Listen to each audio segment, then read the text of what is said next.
Hello guys, I am Dr. Ankesh Bisla and I will be taking your animal physiology classes and animal nutrition classes from paper 1 and I will be taking animal disease and APH from paper 2. अगर APH का मतलब नहीं बताया तो A stands for anatomy, P for pharmacology and H for hygiene. तो आप समझ सकते हैं तीनों सब्जेक्ट एक ही हेडिंग में APH बोल के मैं ख़त्म कर रहा हूँ, तो समझ रहे हैं इसका मतलब क्या हुआ। ऐसा नहीं कि एनाटोमी आपको उतना पढ़ना है जितना एनिमल फिजियोलॉजी पढ़ना है, या फार्माकोलॉजी आपको उतना पढ़ना है जितना एनिमल न्यूट्रिशन पढ़ना है। तो तीनों सब्जेक्ट ही एक हेडिंग में आ रहे हैं, तो मतलब बहुत नेग्लिजिबल। इसका जितना एनिमल न्यूट्रिशन पढ़ रहे हैं उसका एनाटोमी हम मुश्किल से 25% ही पढ़ेंगे। थोड़ा सा आइडिया हो गया होगा आपको क्या बोलना चाह रहा हूँ मैं। देखिए, लेक्चर स्टार्ट करने से पहले मैं उम्मीद करता हूँ, होप करता हूँ, आशा करता हूँ कि आपको कम से कम ये पता होगा कि पेपर 1 और पेपर 2 में कितने सब्जेक्ट, कौन कौन से सब्जेक्ट आते हैं। ठीक है, नहीं पता है तो पेन नोटबुक ले लीजिए अपनी, लिख लीजिए साथ के साथ। पेपर 1 जो है उसमें आपका एनिमल रिप्रोडक्शन रहेगा, एनिमल न्यूट्रिशन रहेगा, AGB रहेगा, एनिमल जेनेटिक्स एंड ब्रीडिंग बोलते हैं जिसको, एनिमल फिजियोलॉजी रहेगा, LPM एंड एक्सटेंशन। ये 6 सब्जेक्ट जो हैं ये आपके पेपर 1 में रहेंगे। ओके, पेपर 2 में जो है APH VPH, ए मैंने अभी बताया आपको full form, anatomy pharmacology hygiene, VPH मतलब वेटनरी पब्लिक हेल्थ। उसके बाद आपका animal disease and then milk एक अलग सेक्शन है, सब्जेक्ट है, और मीट आपका अलग सब्जेक्ट है। ठीक है, तो ये सारे सब्जेक्ट्स 6 मैंने बताया आपको पेपर 1 में, और 5 जो सब्जेक्ट हैं वो मैंने आपको बताया पेपर 2 के अंदर। ये आपके टोटल 11 सब्जेक्ट रहेंगे वेटनरी साइंस ऑप्शनल में, जिनको आपको पूरा कवर करना है विद इन 4 मंथ्स। ऐसा नहीं है कि हम 4 मंथ्स में कोर्स कंप्लीट करा रहे हैं तो 4 मंथ के बाद आप अलग से पढ़ेंगे उसको रिवाइज करना, नहीं। आज जो क्लास हो रही है आपको आज की आज करना है, नेक्स्ट डे जो क्लास रहेगी आपको आज का भी रिवाइज करना है, उस दिन भी करना है, थर्ड डे जो रहेगी फर्स्ट डे का भी करना है, सेकंड का भी करना है, फिर ऐसे ही करते चलना है विद 1 वीक तक। उसके बाद आप 1 वीक का गैप दे सकते हैं, नेक्स्ट वीक से आप फिर से रिवीजन स्टार्ट कर सकते हैं। डोंट वरी, अगर आप नहीं भी करेंगे तो हम बार बार इतने टेस्ट लेंगे आप लोगों से, आपको मजबूर कर देंगे, आपको मजबूर कर देंगे याद कराने में। ठीक है, और ये रिकॉर्डेड लेक्चर इसलिए बना रहे हैं, लाइव लेक्चर इसलिए नहीं रख रहे हैं क्योंकि यूनिट 1 जो थी एनिमल न्यूट्रिशन की काफ़ी ज़्यादा बढ़ गई थी, जिसको मैं एक लेक्चर में कंप्लीट कराने की सोच रहा था, उसने 3 लेक्चर ले लिए, क्योंकि आप लोगों की जो लाइव इंटरेक्शन सेशन जो रहता है उसके अंदर काफ़ी ज़्यादा क्वेश्चंस रहते हैं, उसमें टाइम लग जाता है। बट कोई बच्चा अगर रिकॉर्डेड लेक्चर देख रहा है तो मुझे नहीं लगता कि सभी स्टूडेंट्स को उन क्वेश्चंस के आंसर जानने होंगे। मुझे लगता है कि सबका 99% यहाँ से ही क्लियर हो जाएगा। फिर भी कोई क्वेश्चन रहता है तो डोंट वरी, ऐसा मत सोचिएगा लाइव नहीं अटेंड करी सर अब क्या करें, क्वेश्चन आ रहे हैं दिमाग में, तो डाउट सेशन में आप आ सकते हैं, वहाँ पे भी अपने क्वेश्चन क्लियर कर सकते हैं। बट आई विल रिकमेंड कि अगर आपके पास टाइम है तो प्लीज़ प्लीज़ प्लीज़ आप लाइव ही अटेंड कीजिएगा। इससे क्या है कि काफ़ी आसान बन जाते हैं। एक ही टॉपिक पे इतना डिस्कशन होता है, जो क्लास में स्टूडेंट्स हैं उनको पता भी होगा, स्टार एक्सीलेंट पे ही हमने कितना वो कर लिया था, तो सबको वो याद हो ही गया होगा। मतलब आशा करता हूँ अभी तो याद हो गया होगा आप लोगों को। तो चलिए, सबसे पहला जो सब्जेक्ट है पेपर 1 में वो एनिमल न्यूट्रिशन है। इसके बारे में कुछ बताना चाहूँगा। बहुत ज़्यादा बड़ा सब्जेक्ट नहीं है, दिखने में हो सकता है टॉपिक्स के बाद लगे आपको, बट बहुत छोटा सब्जेक्ट है। उसमें से भी बिल्कुल स्पेसिफिक जगह से बार बार क्वेश्चन पूछे जाते हैं। ठीक है, तो मैं साथ के साथ आपको क्वेश्चंस भी दिखाता चलूँगा। तरीका क्या रहेगा पढ़ने का, अपनी पेन कॉपी लेके बैठें पहले तो। ठीक है, क्योंकि ये रिकॉर्डेड लेक्चर है, इसमें बार बार रिपीट नहीं करूँगा चीज़ों को, तो पॉज कर लें, लिख लें, आराम से पॉज कर लें। जो भी इंपॉर्टेंट चीज़ें मैं बताता हूँ आपको, तो हो सकता है आपको वो 15 दिन 1 महीने बाद समझ में आए, तो इट्स बेटर कि आप पहले से समझ के चलें उनको और उसके अकॉर्डिंग ही अपनी पढ़ाई को स्टार्ट करें। ठीक है, तो एनिमल न्यूट्रिशन जो रहेगा बहुत लंबा सब्जेक्ट नहीं है, कुछ जगह से ही बार बार क्वेश्चन रिपीट किए जाते हैं, लेकिन इसका प्रॉब्लम क्या है, ये थोड़ा सा कॉन्सेप्चुअल है, बच्चों को क्वेश्चन नहीं समझ में आते, क्वेश्चन कुछ आया आंसर कुछ और करके आ रहे हैं। आता था आंसर वो भी, बट कॉन्सेप्ट ही अच्छे से क्लियर नहीं होगा आपका, तो आपको क्वेश्चन भी नहीं समझ में आएगा। ठीक है, तो हम जो लेक्चर स्टार्ट करेंगे ऐसे स्टार्ट करने वाले हैं। जो ये अपना सब्जेक्ट है, सबसे पहले हम आपको बताएंगे कि इसके अंदर यूनिट कितनी है। 8 यूनिट्स हैं इसके अंदर। सबसे पहली यूनिट इस लेक्चर में कंप्लीट करने वाले हैं। ठीक है, और इस यूनिट के अंदर ये सारे के सारे टॉपिक्स हैं। ये टॉपिक्स इस लेक्चर में अच्छे से समझेंगे ताकि आपको लगे कि सर ये तो बहुत ईजी है, ऐसा लगना चाहिए।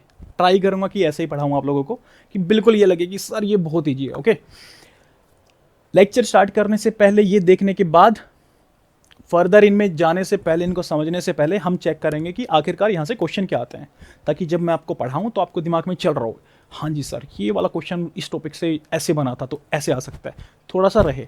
मैं यहाँ पे रुक करके एक एक क्वेश्चन नहीं रीड करने वाला हूँ क्योंकि काफ़ी लंबा हो जाएगा लेक्चर, 2 घंटे में नहीं कंप्लीट हो पाएगा।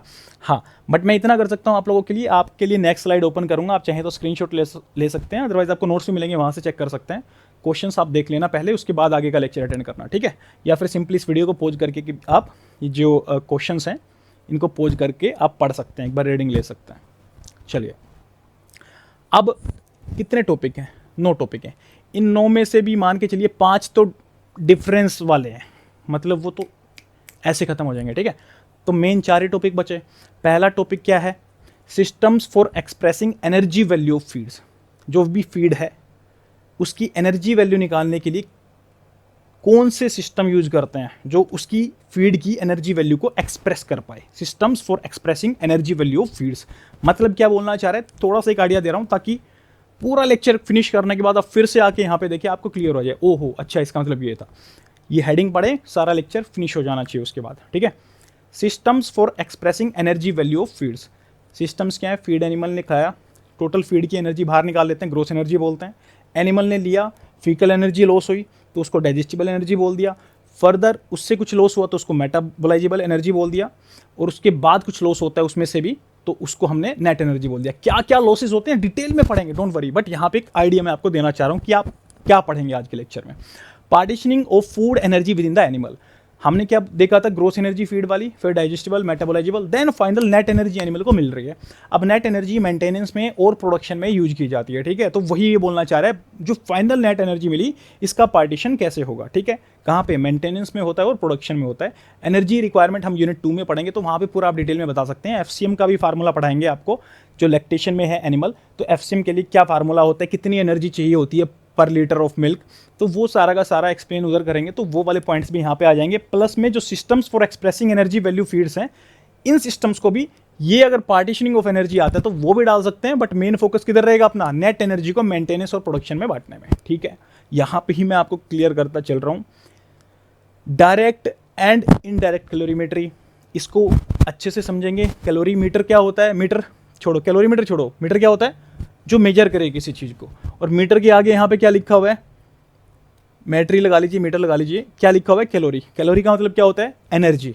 और मैं क्या बोल सकता हूँ? Energy is a form of heat. Heat ही तो होती है ना बेसिकली एनर्जी। यूनिट क्या होती है? जूल होती है साहब, ठीक है।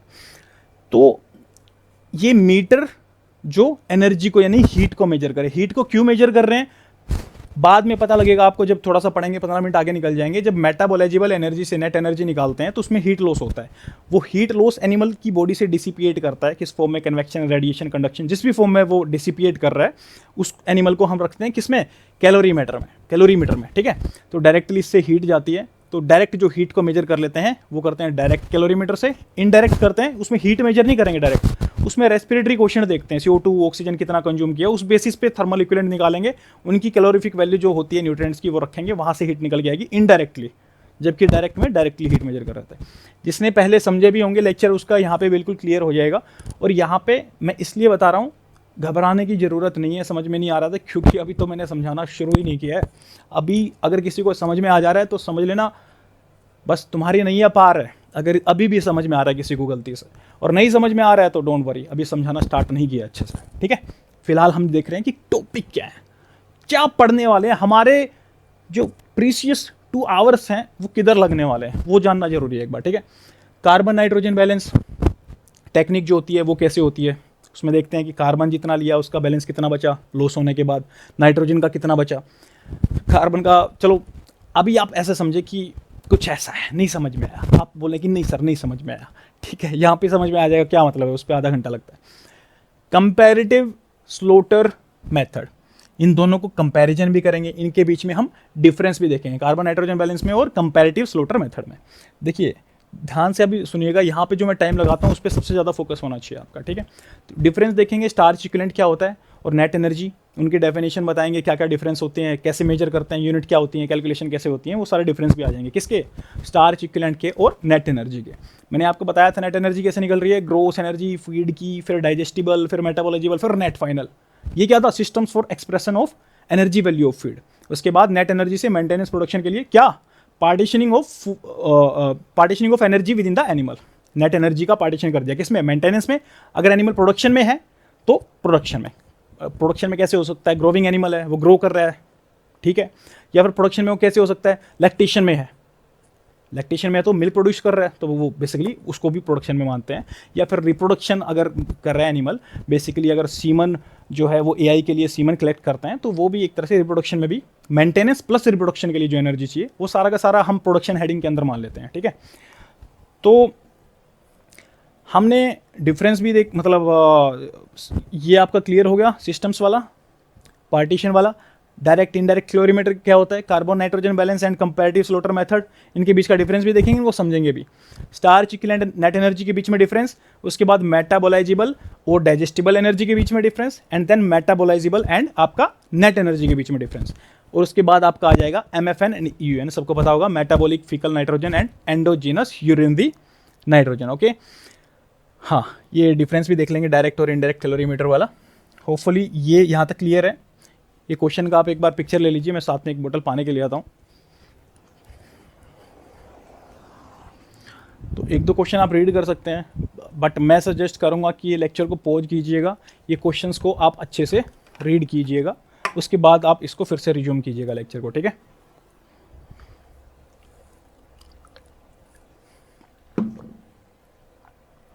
चलिए,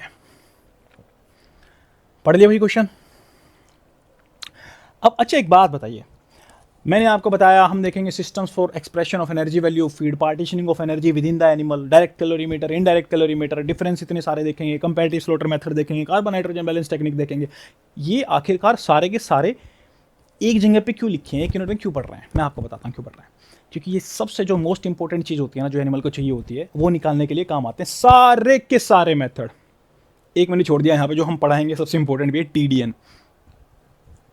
मैंने आपको बताया system for expression of energy value of feeds in animals, मैंने 4 बताया आपको, ग्रोस एनर्जी, उसके बाद आपको मैंने डाइजेस्टिबल बताया, मेटाबोलाइजेबल, नेट एनर्जी, ठीक है। 4 तो ये होता है, समझाया नहीं है अभी तक कुछ, अभी तक तो बता ही रहा हूँ बस नाम। और इसके बाद भी किसी को ऐसे ही समझ में आ गया तो मतलब वेरी इंटेलिजेंट, ही और she is a very intelligent गाय और गर्ल, ठीक है। तो अभी तो समझाया नहीं है, बट अगर समझ में आ रहा है तो बहुत अच्छी बात है, समझ लेना कि आपका लेवल अच्छा है काफ़ी, ठीक है। उसके बाद मैंने 4 सिस्टम बताए, 2 सिस्टम और होते हैं, स्टार्च इक्विवेलेंट होता है, एक TDN होता है। तो कितने हो गए टोटल, 6, ग्रोस एनर्जी, मेटाबोलाइजेबल, डाइजेस्टिबल और नेट एनर्जी, और आपका TDN और स्टार्च इक्विवेलेंट। तो ये 6 सिस्टम जो हैं, ये सारे के सारे सिस्टम से हम क्या पता करते हैं, हम पता करते हैं एनर्जी का, कितना एनर्जी का लॉस हुआ या कितना एनर्जी का रिटेंशन हुआ, ये सारी चीज़ें इन सिस्टम से हम पता करते हैं। डायग्राम के पीछे भी आपको दिख रहा होगा, क्या लिखा हुआ है यहाँ पे, यही तो लिखा हुआ है जो 6 मैंने बोले हैं, gross energy, digestible, metabolisable, net, TDN और starch equivalent. These are the systems for expressing energy. कैसे एक्सप्रेस कर रहे हैं एनर्जी का, एक्सपेंडिचर देख के कर रहे हैं, या उसका कंपैरेटिव स्लोटर मेथड से पूरा स्लोटर करके कंपोजिशन ही चेक कर रहे हैं पूरी बॉडी का, या हीट मेजरमेंट कर रहे हैं, सब कुछ बताएंगे आपको, डोंट वरी, सब कुछ क्लियर होगा फंडा। तो हम सबसे पहले systems for expressing energy value of feeds ये चेक करते हैं। नाम याद हो गए सबके, हो जाने चाहिए। कैसे होते हैं देखिए, ये है अपना फीड, इस फीड को हमने रखा बोम कैलोरीमीटर में। बोम कैलोरीमीटर ये वाटर के अंदर होता है, यहाँ पे वाटर भी होता है, बट वो काम का नहीं है। कोई आपसे ये नहीं पूछा है बोम कैलोरीमीटर का क्या, आज तक 13-15 साल में तो नहीं पूछा है, ठीक है। सबसे पहले हम इंपॉर्टेंट ही कदम करते हैं, उसके बाद एक्स्ट्रा लेते हैं, ये तो एक्स्ट्रा से भी बाहर एक्स्ट्रा हो जाएगा। हाँ, अब किसी का क्वेश्चन हो तो पढ़ने मत लग जाना, इसलिए बता रहा हूँ, ये पता लगे गूगल पे जाके पढ़ रहे हो वो भी आएगा सर।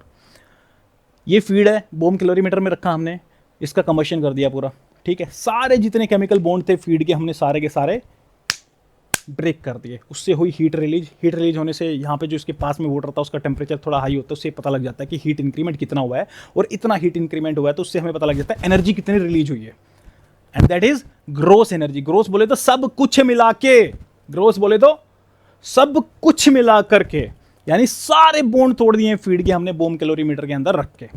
अब ग्रोस एनर्जी पता लग गई है फीड की, मतलब टोटल एनर्जी इतनी थी इस फीड में। अब उस फीड को वो एनिमल ले रहा है, इंजेस्ट कर रहा है, खा रहा है, जो भी है। उसके बाद डाइजेशन होता है उसका, डाइजेशन के बाद पूरा तो डाइजेस्ट नहीं कर पाता है, थोड़ा ना उसका जो र्यूमन है या जो स्टमक है वो बोम कैलोरीमीटर के सारे केमिकल बॉन्ड तोड़ देगा, नहीं ना, वो डाइजेस्ट नहीं कर पाएगा। जैसे कि लिग्निन होता है, हेमीसेलुलोज होता है, सेलुलोज होता है, उनको वो डाइजेस्ट नहीं कर पाता है अच्छे से। तो क्या होता है, वो एक्सक्रीट हो जाते हैं in the form of faeces, और फीसिस को पकड़ करके फिर बोम कैलोरीमीटर में डालते हैं, देखते हैं कि भैया कितना एनर्जी वेस्ट हो गया एनिमल जो डाइजेस्ट नहीं कर पाया। तो बेसिकली अगर हमें ये पता करना है कि एनिमल की बॉडी में कितना एनर्जी बचा फीड खाने के बाद, कैसे पता लगेगा? फीड का जो एनर्जी था लगा लीजिए 100 था यहाँ पे ग्रोस एनर्जी बोम कैलोरीमीटर में रखने के बाद, एनिमल ने खाया फीड, उसके बाद फीसिस में सिक्रीट कर दिया, तो फीकल एनर्जी को हमने चेक किया, इसको भी फीसिस को मतलब बोम कैलोरीमीटर में रख दिया और इसकी भी एनर्जी निकाल ली। कितनी थी? 70 थी।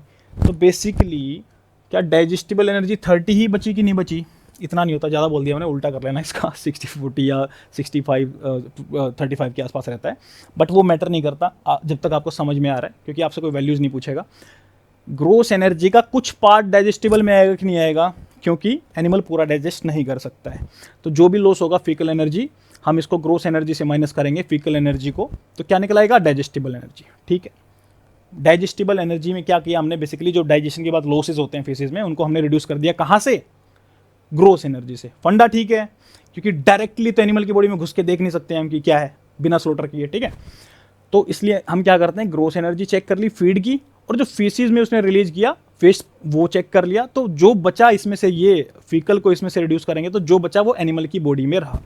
ये है डाइजेस्टिबल एनर्जी। ठीक है, अब इसके बाद क्या होगा, डाइजेशन के बाद अब्जॉर्प्शन होता है, सबको पता है। अब्जॉर्प्शन के बाद भी कुछ लॉसेस होते हैं, जैसे कि ये यूरिन दी लॉसेस, अब्जॉर्प्शन में ब्लड में जाएगा, उसके बाद जो भी मेटाबॉलिज्म हो रहा है उससे क्या होगा, उससे आपका वेस्ट मटेरियल जो है वो ब्लड में आएगा, ब्लड में आकर के घूम करके किधर से बाहर जाएगा, क्या इधर से निकल जाएगा? क्या नहीं, किडनी से बाहर निकलता है। अगर ब्लड में कोई वेस्ट प्रोडक्ट है तो वो वाया किडनी यूरिन के थ्रू बाहर निकल जाएगा।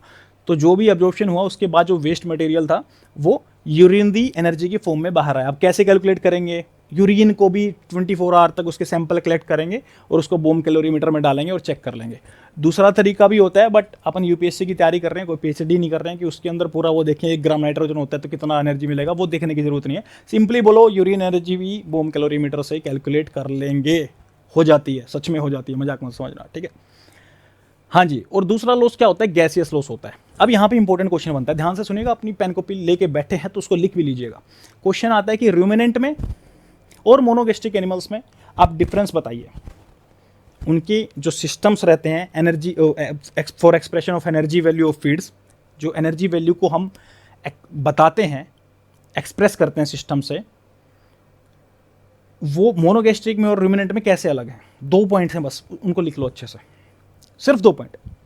जब डाइजेस्टिबल से मेटाबॉलिजिबल एनर्जी निकालते हैं रूमिनेंट के केस में, तो उसमें यूरिनरी एनर्जी तो है ही, प्लस में गैसियस एनर्जी भी लॉस होती है। किसमें? रूमिनेंट्स में। क्यों? क्योंकि उनके अंदर होता है र्यूमन, र्यूमन में होता है फर्मेंटेशन, और फर्मेंटेशन से कौन सी मेजर गैस निकलती है? सबको पता है, सबको पता है कौन सी निकलती है? मीथेन निकलती है। तो उसकी फॉर्म में काफ़ी गैसियस लॉस हो जाते हैं। तो in the case of ruminants, if you want to calculate the metabolisable energy, then we have to reduce urine the energy, or we have to subtract urine the energy and gaseous energy from the digestible energy. But in the case of monogastric animal, क्या उनमें fermentation होगा क्या? अब कुछ बोलेंगे sir horse में होता है, सर वो नीचे जाके पीछे जाके हाइंड गट फर्मेंटर हैं सर। वो इतना नामात्र नेग्लिजिबल होता है कि उसको हम काउंट कर लें या ना कर लें, बात बराबर होती है। ठीक है, तो मोनोगेस्ट्रिक एनिमल्स के अंदर गैसेस लॉसेस माइन्यूट होते हैं, नेग्लिजिबल होते हैं। तो उनके केस में डाइजेस्टिबल से मेटाबॉलिजिबल निकालने के लिए हमें सिर्फ यूरिन दी एनर्जी को ही सब्सट्रैक्ट करना पड़ेगा। ठीक है, पहला डिफरेंस हुआ रूमिनेंट में और मोनोगेस्ट्रिक एनिमल्स में। किस चीज़ में? क्या पढ़ रहे हैं हम? System for expression of energy value of feeds. ठीक है, समझ में आई बात? अब दूसरा पॉइंट सुन लो, मेटाबॉलिजिबल एनर्जी से अगर हमें नेट एनर्जी निकालनी है तो हमें हीट इंक्रीमेंट माइनस करना पड़ेगा, सब्सट्रैक्ट करना पड़ेगा। किसमें से? मेटाबॉलिजिबल एनर्जी में से। तो जाकर के फाइनल जो एनर्जी बचेगी वो नेट एनर्जी बचेगी। क्योंकि सबको पता है खाना खाने के बाद हीट रिलीज होती है बॉडी में। अब हीट रिलीज हो रही है बॉडी से, रिलीज मैं बोल रहा हूँ हो रही है, तो क्या हो रहा है? जो खाना खाया उससे जो भी मेटाबॉलिज्म हुआ, जो भी न्यूट्रिएंट का ऑक्सीडेशन हुआ, जो भी रिएक्शन चल रही है उनसे हीट निकल रही है क्या? हीट बाहर डिसिपेट कर रही है क्या? तो वो लॉस हो रहा है कि नहीं हो रहा? लॉस ही तो हो रहा है, वो हीट के फॉर्म में बाहर निकल रही है। तो मेटाबॉलिजिबल एनर्जी में अगर हम हीट लॉस को माइनस कर देते हैं जितना भी हीट लॉस हुआ उसको सब्सट्रैक्ट कर देते हैं मेटाबॉलिजिबल एनर्जी से, तो we will get the net energy. ठीक है, अब ये दूसरा पॉइंट है जहां पे रूमिनेंट को और मोनोगैस्ट्रिक एनिमल को डिफरेंशिएट करूंगा। हीट इंक्रीमेंट दो तरीकों से होता है। In the case of monogastric animal जो हीट ऑफ न्यूट्रिएंट मेटाबॉलिज्म होता है, जिसको हम HNM बोलते हैं, लिख लेना नोटबुक में, जिसको हम HNM बोलते हैं, हीट ऑफ न्यूट्रिएंट मेटाबॉलिज्म जिसको बोलते हैं, उसकी वजह से मोनोगैस्ट्रिक एनिमल्स में हीट रिलीज होता है। मेटाबॉलिज्म तो होगा ना फूड का, मेटाबॉलिज्म होगा तो ऑब्वियसली एक्सोथर्मिक रिएक्शंस भी होती हैं, तो उससे क्या होगा, हीट रिलीज होगा। ठीक है, तो हीट रिलीज होगा तो लॉस होगा, तो बेसिकली जितना मेटाबॉलिज्म में एनर्जी लॉस हो रहा है उसको मेटाबॉलिजिबल एनर्जी से माइनस करेंगे तो फाइनली जो बचेगा वही बचता है एनिमल के पास, in the case of monogastric animals.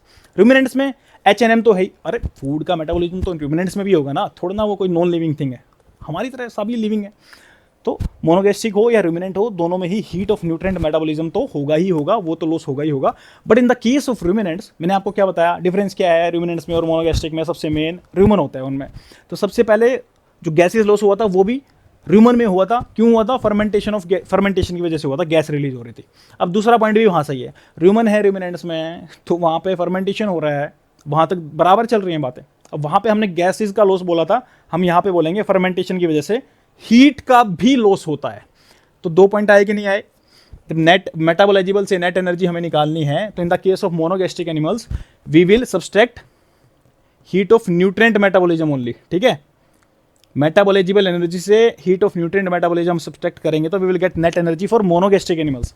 But in the case of ruminants अपन को HNM के साथ साथ HFB, ये दोनों को रिड्यूस करना पड़ेगा मेटाबॉलिजिबल एनर्जी से, तो we will get net energy for ruminants. क्यों, क्योंकि वहां पे हीट ऑफ न्यूट्रिएंट मेटाबॉलिज्म तो है ही रूमिनेंट के केस में, बट हीट ऑफ फर्मेंटेशन भी है। ठीक है जी, ओके है।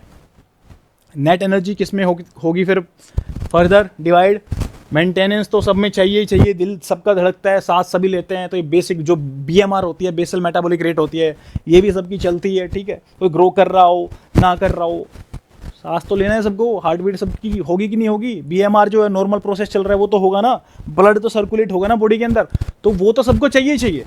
हाँ, रही बात नेट एनर्जी फॉर प्रोडक्शन वाली, वो डिपेंड करेगा कि वो एनिमल किस फेज में है। यंग फेज में है तो उसकी बोन्स की डेवलपमेंट में चाहिए, ऑर्गन्स के टिश्यू के रिफॉर्मेशन में, या फिर ग्रोथ के लिए चाहिए। ठीक है, जो रिप्रोडक्शन में है एनिमल उसके सीमन प्रोडक्शन के लिए चाहिए, जो लैक्टेशन में है उसके मिल्क प्रोडक्शन के लिए चाहिए। तो वो सारी चीज़ें हम पढ़ेंगे, डिटेल में पढ़ेंगे। यूनिट 2 के अंदर एनर्जी रिक्वायरमेंट भी देखेंगे, और जब यूनिट 6 में जाएंगे तो पूरा फेज फीडिंग में अपना सब कुछ इसमें देखेंगे, कुछ कुछ पोर्शन वहाँ से उठा करके यहाँ पे भी डाल सकते हैं। ठीक है, क्या रहेगा, क्या डाल सकते हैं नहीं डाल सकते हैं वो बताएंगे बाद में, अभी टेंशन नहीं लेने का, जो टॉपिक है उसको समझने का अच्छे से, और नहीं समझ में आए तो चिल्ला चिल्ला के क्वेश्चन पूछने का। चलिए, ग्रोस एनर्जी बता चुका हूँ, total energy content of feed कैसे मेजर करते हैं, बोम कैलोरीमीटर से करते हैं। क्या यूनिट होती है, कैलोरीज या जूल। ठीक है साहब, फैट जो उसको हम अगर ऑक्सीडाइज करेंगे तो सबसे ज़्यादा एनर्जी यहाँ से निकलेगी, फिर प्रोटीन से निकलती है, फिर कार्बोहाइड्रेट से निकलती है। ठीक है, बच्चों वाली बातें हैं, कुछ खास नहीं है इसमें। डाइजेस्टिबल एनर्जी जो होती है, ग्रोस एनर्जी से फीकल एनर्जी सब्सट्रैक्ट करेंगे तो will get the digestible energy, determined by digestibility trials. क्या होती हैं आगे समझ में आ जाएगा। वैसे डाइजेस्टिबिलिटी ट्रायल्स का मतलब यही होता है, एनिमल ने जितना भी खाया उसमें से कितना बाहर निकाल दिया तो कितना डाइजेस्टिबल था, वही बात बोल रहा है। फीकल एनर्जी को बोम कैलोरीमीटर में डाला, उसको फिशेस को फीकल एनर्जी निकाला, तो उससे पता लग गया बार बार ये करके तो कितना ये डाइजेस्ट कर पा रहा है, इसको डाइजेस्टिबल ट्रायल बोल देते हैं सिंपल वर्ड्स में। ठीक है, अब अपेरेंट और ट्रू में क्या होती है, अब ये इंपॉर्टेंट नहीं है बट मैं बता देता हूँ। डाइजेस्टिबल एनर्जी पढ़ रहे थे अब यहाँ पे, कभी भूल जाओ, उसका ट्रू और अपेरेंट की बात कर रहे हैं। तो ट्रू में क्या होता है, हमने क्या बोला था, डाइजेस्टिबल एनर्जी कैसे निकालते हैं, ग्रोस एनर्जी माइनस में फीकल एनर्जी निकालते हैं। अब जो ट्रू वाली होती है उसमें बोलते हैं जो इंटेस्टाइन में माइक्रोबियल प्रोटीन वगैरह पड़े थे ना पहले से, उसको भी हम सब्सट्रैक्ट लगा लीजिए, फीकल एनर्जी 20 थी तो हम ये बोलते हैं इसमें से पहले इंटेस्टाइन में जो माइक्रोबियल प्रोटीन थे वो भी, या पहले से कुछ फीड था या न्यूट्रिएंट पड़े हुए थे, वो भी तो फीसिस में आ रहे हैं ना, वो तो इस फीड का पार्ट ही नहीं थे, वो तो एनिमल की बॉडी में पहले से पड़े हुए थे, या पहले कभी फीड दिलाया था उसकी वजह से थे, जो आपने ये फीड दिया उसकी वजह से थोड़ी ना है, बट आप तो फीकल एनर्जी में उनको भी काउंट कर रहे हो। तो ट्रू डाइजेस्टिबल एनर्जी में क्या होगा, हम इस 20 में से मान लेंगे चलो 2 इसके एनिमल के खुद के थे, ये 20 कैलोरी था तो यहाँ पे 18 कैलोरी हो जाएगा। तो जितना भी ग्रोस एनर्जी था, चाहे हम ट्रू निकालें या हम अपेरेंट निकालें, ग्रोस एनर्जी और फीड तो सेम ही रहेगा, जो भी फीड था उसकी बोन टूटेंगे तो एनर्जी सेम ही निकलेगी बार बार, अगर सेम फीड है तो, ठीक है। बट अगर हम ट्रू डाइजेस्टिबल एनर्जी निकालेंगे तो फीकल एनर्जी से हम माइनस कर देंगे कुछ पार्ट, दो तो मैंने यहाँ पे समझाने के लिए लिखा है, कुछ पार्ट हम माइनस कर देंगे ये मान के कि एनिमल की बॉडी में पहले से था, वो इस फीड का पार्ट नहीं है।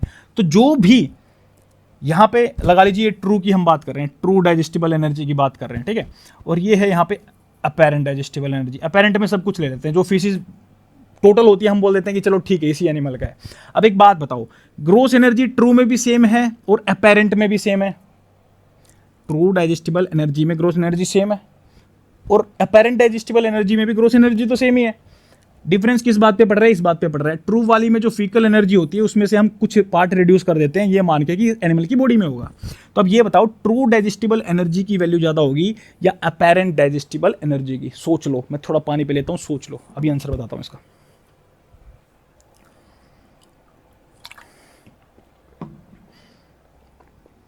हाँ जी, ट्रू डाइजेस्टिबल एनर्जी की वैल्यू ज़्यादा होगी। क्यों? क्योंकि इसका फार्मूला क्या होता है? ग्रोस एनर्जी माइनस में फीकल एनर्जी। और ट्रू वाले पार्ट में जो माइनस कर रहे हैं फीकल एनर्जी, उसमें से लगा लीजिए 20 था, जो कि ऑब्वियसली अपेरेंट के केस में इतना ही मानेंगे इसको। ट्रू वाले केस में तो हमने कुछ सब्सट्रैक्ट किया ना, ये मान के कि पहले से था उसमें, तो 20 की जगह 18 बच जाएगा। अभी इसमें से सिर्फ 18 ही लगा लीजिए, ग्रोस एनर्जी 100 थी इसकी, 100 में से 18 माइनस करेंगे अगर, कितना आएगा आंसर में? 82 आएगा ना। और 100 में से 20 माइनस करेंगे अपेरेंट के केस में तो 80 आएगा। तो ट्रू वाली अपेरेंट से ज़्यादा होगी, ठीक है, क्लियर है, कोई बड़ी बात नहीं थी, बट समझ में समझाने के लिए ज़रूरी था, कॉन्सेप्ट आपका पता होना चाहिए, ठीक है। चलिए जी आगे चलते हैं, यही बताया हुआ है, कुछ खास बात नहीं है इसमें, ठीक है। तो ये परसेंटेज में निकाल करके बता रहे हैं, तो परसेंटेज में निकालना हो तो क्या करते हैं, जितना इनटेक होता है उसको डिवाइड कर देते हैं, इंटू 100 करते हैं, परसेंटेज कुछ नहीं है, बच्चों वाली बात है, कुछ समझाने का नहीं है इसमें खास, ठीक है।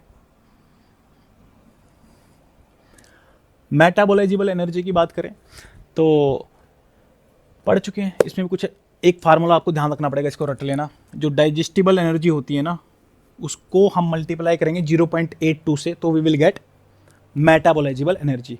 मेटाबोलाइजेबल एनर्जी 82% होती है डाइजेस्टिबल एनर्जी का। क्यों?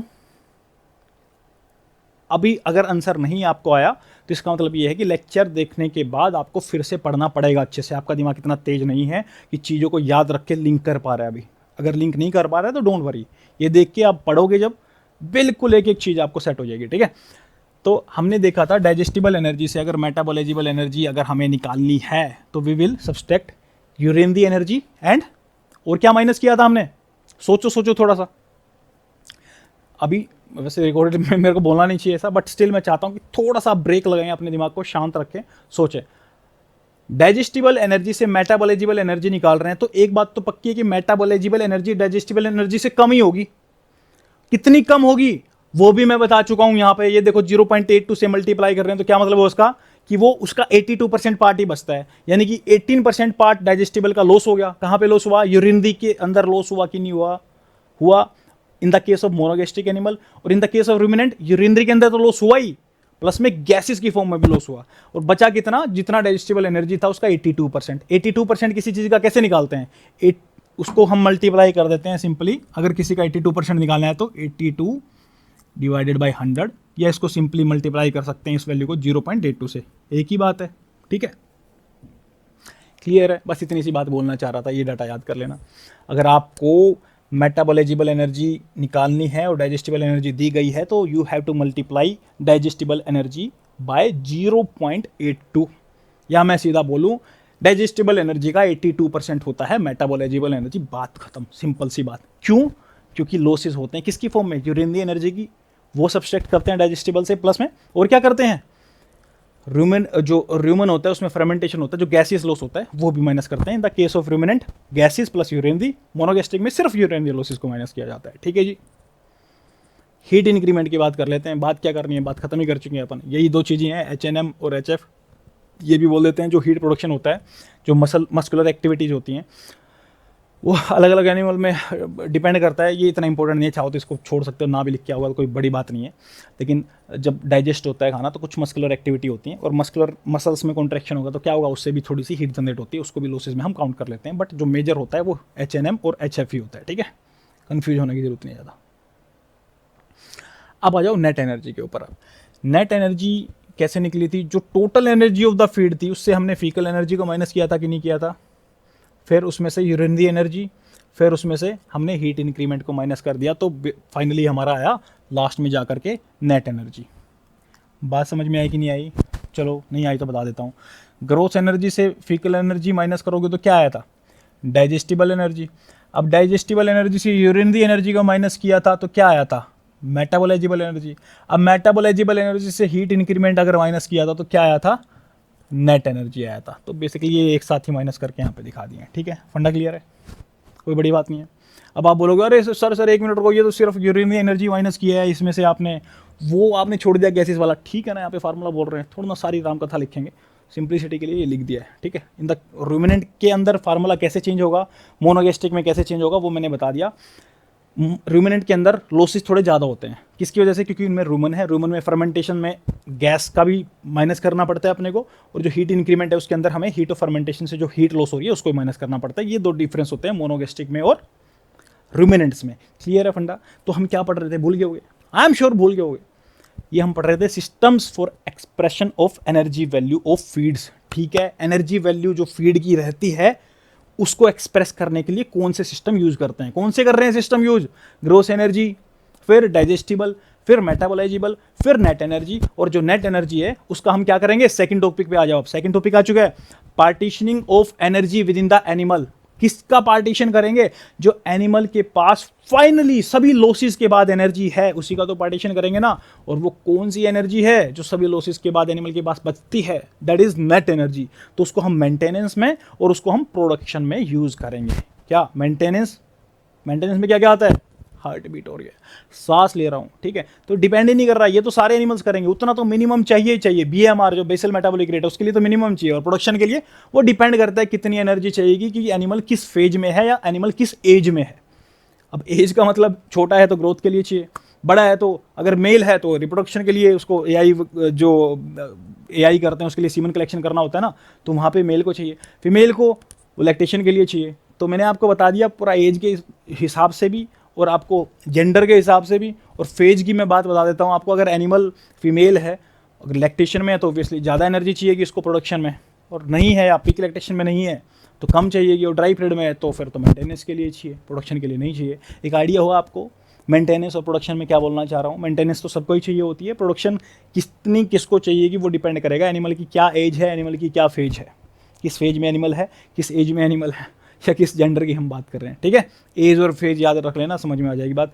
फेज बोले तो फीमेल है, ड्राई में है या पीक लैक्टेशन में है। एज बोले तो छोटा बच्चा है तो ग्रोथ के लिए चाहिए, कि बड़ा बच्चा है मेल है तो उसको सीमन कलेक्ट करते हैं रिप्रोडक्शन के लिए, बोलते हैं उसको रिप्रोडक्शन के लिए चाहिएगी एनर्जी। और जो फीमेल है उसको, इसमें दो चीज़ें होती हैं उसमें भी, एक जेस्टेशन होता है, एक लैक्टेशन होता है। लैक्टेशन में मिल्क के लिए चाहिएगी, जेस्टेशन में जो बच्चा है उसके पेट में पल रहा है उस बच्चे को चाहिए। तो बच्चे को तो खिला नहीं सकते हैं तो उसकी माँ को ही खिलाना पड़ेगा, तो बेसिकली उसी को ज़्यादा चाहिए। ठीक है, क्लियर है फंडा सारा का सारा। इसको हम बोलते हैं पार्टीशनिंग ऑफ नेट एनर्जी बोल दो ना सीधा, या सिंपली बोल दो partitioning of energy within the animal.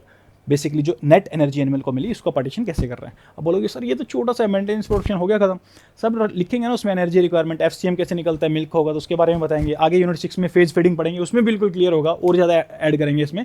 Plus में जो आपको ऊपर पॉइंट बताए ग्रोस एनर्जी ये सब तो आप लिख ही सकते हैं इसमें। ठीक है, पढ़ना क्लियर है? चलिए फिर आगे चलते हैं। हाँ जी, partitioning of food energy within the animal आता है तो सिंपल चुपचाप हो गया, लिख दो ग्रोस एनर्जी ये यहाँ तक पहुँच गए। सबसे इंपॉर्टेंट स्टार मार्क क्या है, ये है इसका मेन पार्टीशनिंग का। मेंटेनेंस के लिए पार्टीशन और एनर्जी का जो फाइनल एनर्जी बची है, और प्रोडक्शन के लिए। अब प्रोडक्शन ग्रोथ के लिए भी हो सकती है, रिप्रोडक्शन के लिए भी हो सकती है, लैक्टेशन के लिए भी हो सकती है, जेस्टेशन के लिए भी हो सकती है। जेस्टेशन बोले तो पेट में जो बच्चा है उसके जेस्टेशन पीरियड जो, उसमें भी तो ज़्यादा एनर्जी चाहिए होती है ना एनिमल को। ठीक है, पढ़ने क्लियर है भाई। अब आ जाओ TDN के ऊपर, ये भी बड़ा ही प्यारा इंपॉर्टेंट टॉपिक है। TDN का फार्मूला आपके सामने लिखा गया है। फार्मूले को देखने से पहले इधर देखो एक बार, total digestible nutrients TDN, T for total, D for digestible. अब इस डाइजेस्टिबल वर्ड को डाइजेस्ट कर लेना अच्छे से, नहीं तो परेशानी करेगा, पेट में दर्द करेगा बाद में। D for digestible, TDN। अब इस N का मतलब तो सबको पता है, न्यूट्रिएंट। हम उन न्यूट्रिएंट्स की बात कर रहे हैं, या मैं बोलूं फीड के अंदर जितने भी टोटल न्यूट्रिएंट्स होते हैं उनकी बात कर रहे हैं, लेकिन एक वर्ड छोड़ दिया मैंने बीच में। कौन सा वर्ड छोड़ो, फिर से बोलता हूं। फीड में जितने भी टोटल न्यूट्रिएंट्स होते हैं, फिर छोड़ दिया, बोलो कौन सा वर्ड छोड़ा?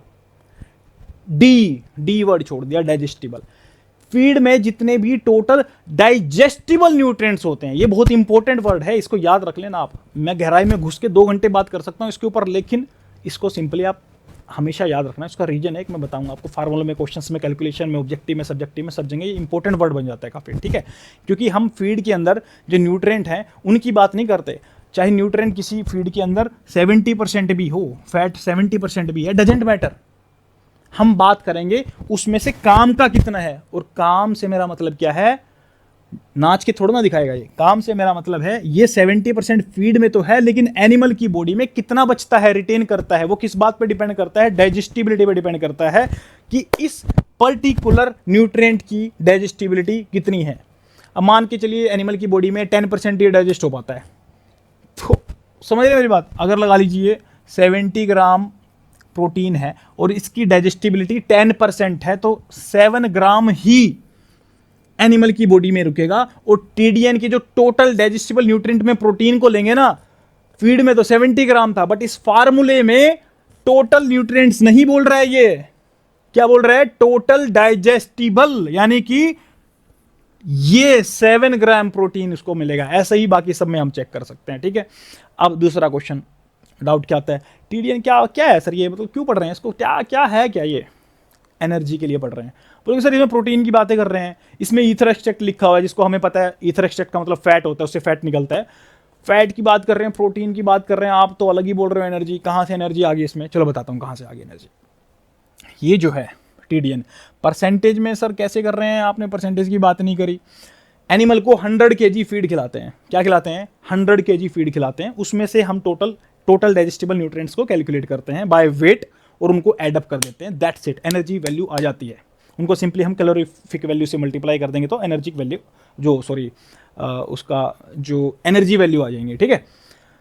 अभी भी कंफ्यूजन है? अरे नहीं समझ में नहीं आया, कोई बात नहीं। टोटल डाइजेस्टिबल न्यूट्रिएंट कोई भी फीड होता है, अब फोकस करके सुनो, अभी तक नहीं समझ में आया था, नो प्रॉब्लम, अभी सुनो। कोई भी फीड है, ये फीड है, लगा लो। इस फीड में काम की चीज़ क्या है जिसमें एनर्जी होती है? Carbohydrate, fat, protein. बच्चों वाली बात है, 10th क्लास का बच्चा बता देगा। 3 ही चीज़ें हैं। अब तीनों से एनर्जी मिल सकती है कि नहीं मिल सकती? बोलोगे सर प्रोटीन में तो एनर्जी वैसे तो लेते नहीं है, कार्बोहाइड्रेट छोड़ो ना, लेते हैं कि नहीं लेते हैं। हम तो फीड की टोटल डाइजेस्टिबल न्यूट्रिएंट्स बता रहे हैं, जितने डाइजेस्ट करके एनिमल की बॉडी में जाएंगे, और in the form of energy बता रहे हैं, क्योंकि मैंने बोला था यूनिट 1 एनर्जी की बात करेंगे सिर्फ। और ये सिस्टम है कौन? स्टार्च इक्विवेलेंट और टीडीएन भी।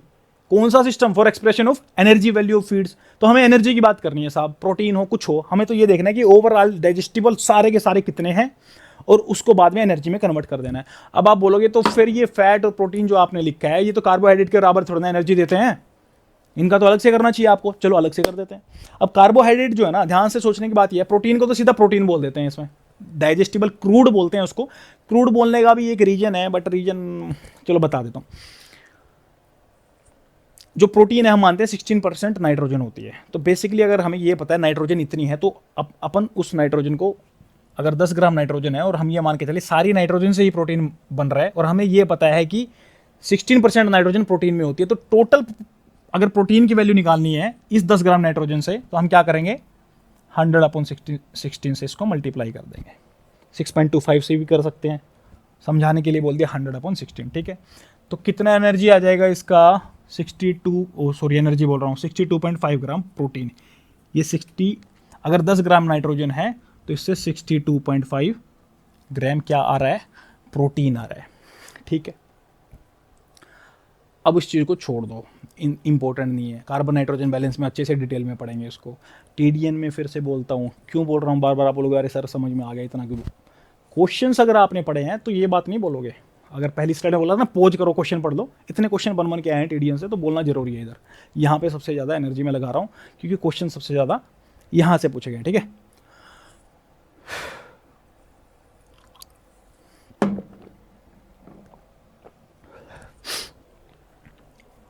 हाँ जी, अब सवाल ये उठता है, आपने बताया कि सर टीडीएन में हम फीड के अंदर जो कंपोजिशन है वो तो देखेंगे ही, बट उसमें से डाइजेस्टिबल कितना है उसको ही काउंट करेंगे। और परसेंटेज में क्यों बोल रहे हैं? क्योंकि 100 kg फीड देते हैं हम, अब 1 kg तो इंटेस्टाइन में रह जाएगा, एनिमल का बाहर भी नहीं आ पाएगा। क्या इसका मतलब वो 100% डाइजेस्टिबल है? नहीं, तो ज़्यादा तो लेना पड़ेगा थोड़ा, बड़े एनिमल्स, लार्ज एनिमल्स में चेक कर रहे हैं अपन। तो क्या करेंगे हम, 100 kg फीड देंगे। और परसेंट का मतलब क्या होता है?